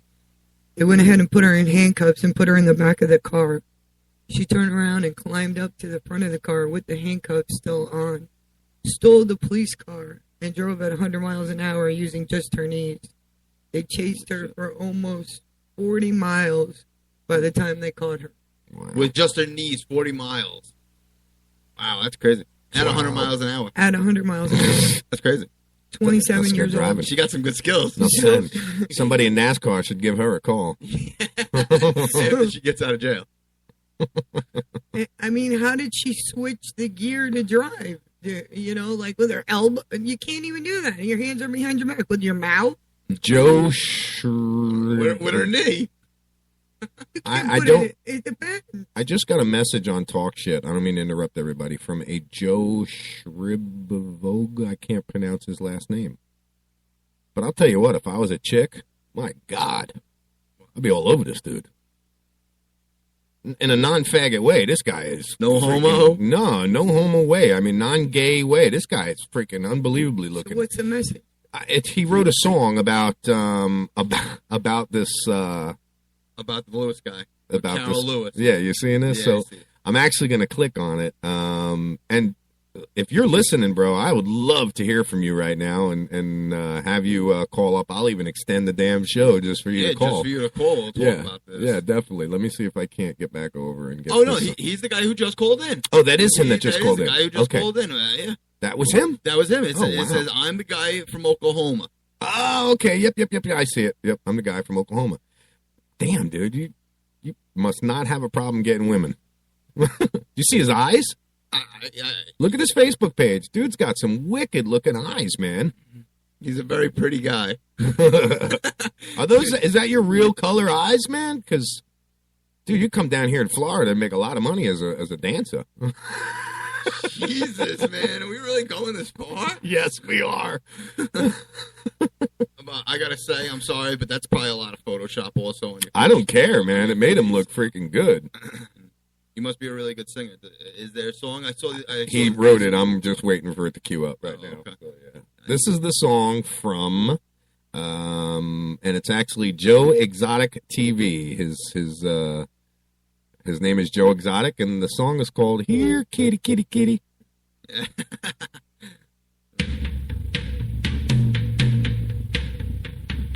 This is great.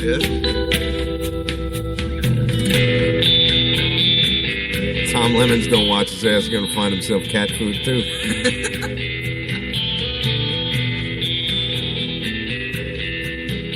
And the funny thing is, it's not even me that's going to do it. It's people he don't even know exist. She was a rich woman. She had rich taste. She felt the blood running through her veins. She liked the life she had. She loved her big cats and the beauty of being loved. I love it. Yeah, this is a great fucking song. I'm putting it up on the page. Well, everything was fine, just as sweet as wine, but her husband went and disappeared. But then it got a little crazy, it got a little hazy, and the cops said there's something wrong here. Oh, here, kitty, kitty. Mama's got some treats for you. Oh, here, kitty, kitty. Oh, this is a great fucking song. Taste in the zoo. I love it. Oh, here, kitty, kitty. Hey, Mama Carol, she sure loves you. Oh, here, kitty, kitty. I'm freaking hysterical. I'm crying. I'm laughing so hard.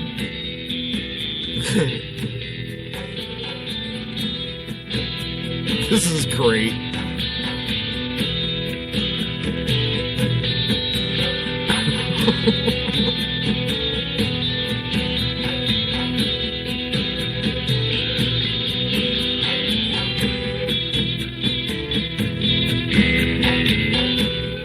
So he's got a bunch of videos too, bro. Let's see, I'm just going to click on his thing. And a bunch of videos about this. This is what's great about it. If you look at the front of his page, dude. Having the United States' largest private zoo may seem like an adventure, but you have no idea. Oh, shit.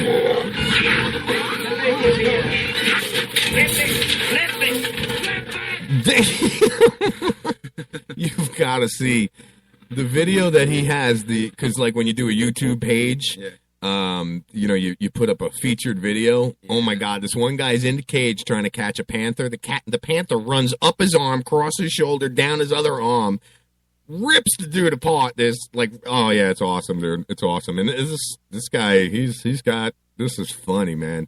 He's got one that says lion attacks man with love. A lion and his dog, baby chimp, tigers, and wolf playing. Where's the one that I found about this whole situation? Bone Digger and Milo, the early days. I just seen the one that's about this. Oh, I love this guy. He's great, man. This is funny. I wonder if he had anything to do with this, because there's awful a lot about this one place. he is an actor and a model. He is. Yeah. Nice. If you're listening still, bro, I'd love to have you back on. So, come and talk some shit with us. Yeah, because what you're doing here, I got to play the song again because it's hilarious. Yeah, that was a great fucking song. That's hilarious, dude. A great song. I love it. He's got a website also. Does he? Check out the new 2015 Mercedes-Benz ML350 from Mercedes-Benz of Tampa. It's a YouTube video with the shit embedded. All right, so here's that song again. This is classic. I freaking love it. I'm going to get to the center where we were. This is where I shut it off before. Yeah, just play the video.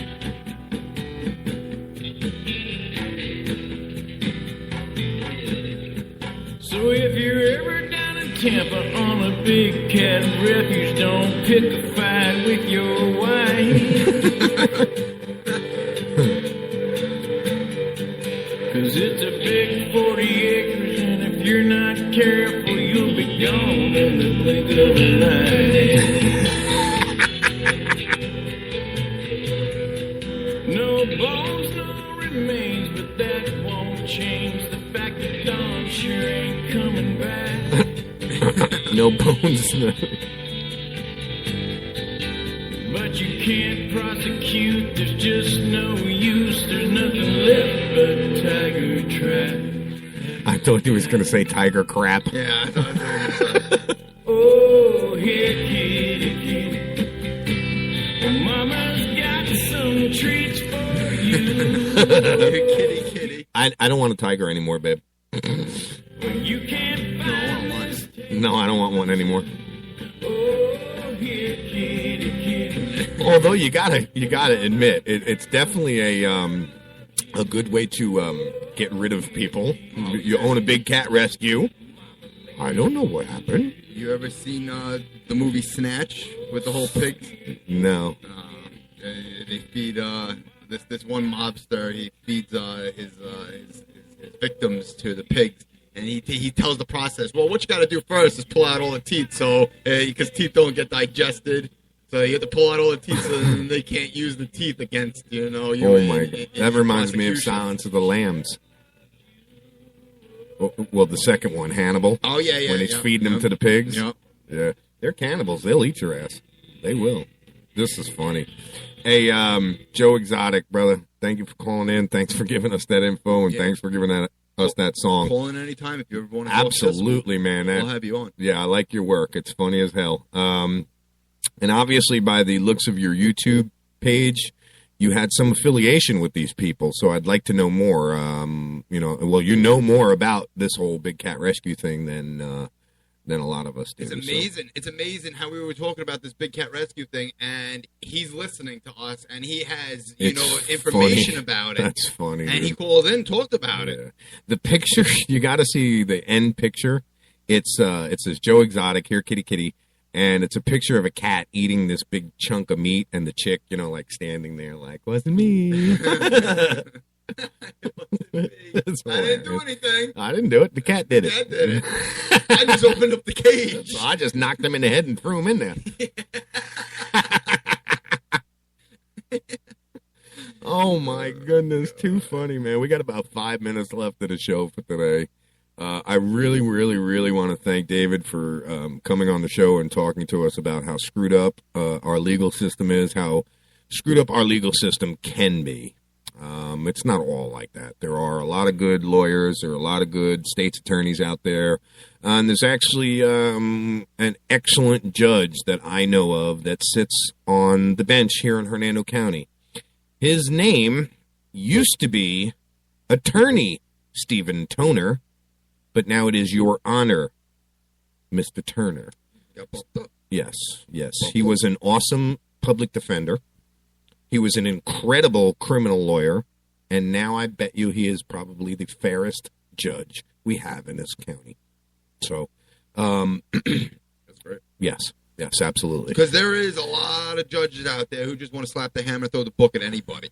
Well, there was a judge in Citrus County back when the jails were owned by a corporation called CCA, Corrections Corporations of America. Okay. The judge's privately owned. Yes. The judge's wife owned stock in CCA. So every time this judge locked somebody up, she gets a little stocks go up. Absolutely. Yep. And there was a similar circumstance with a judge here in Hernando County, but I just so happen to There's so many conflict of interest issues there, man. I just so happened to be sitting out in front of the jail one day talking to a reporter and dropped a few names. Yeah. Oops. Yeah, especially when I was told I wasn't allowed to talk to him. You're going to tell me what I am and not allowed to do?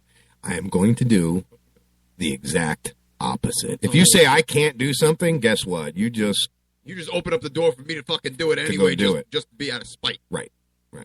And just like this whole Tom Lemons thing, if I get a letter saying to cease and desist, that is called fuel on the fire that will provoke me even more. You won't get a letter, Tom. I promise you. You're not going to get a letter to cease and desist. You're going to get a visit that's basically going to say cease and deceased. With that said, hey, look at this. I just so happen to get a message from the people who sponsor my journalists. Credentials. Oh, really? Yes. Oh, wow. We would like to showcase your news and reporting skills to the world. Wow. Just now? Just now. That's fucking awesome. Yes. Wow. So that means the United States Press Agency, which is world-renowned, wants to publish me all over the world. Publicize, whatever you want to call it. They want my shit everywhere. Isn't that funny? Hey, Tom, you got any fucking letters like that, you douchebag? No, he gets letters from lawyers being threatened to be sued all the time. No, he writes his own letters and emails them to himself, like fucking the girlfriends who don't have fucking boyfriends. Right. There's an app for that now. Who sends flowers themselves. Right. There's an app for that now where you can have a fake boyfriend. They'll have a fake email, yeah. fake Facebook, really? No bullshit.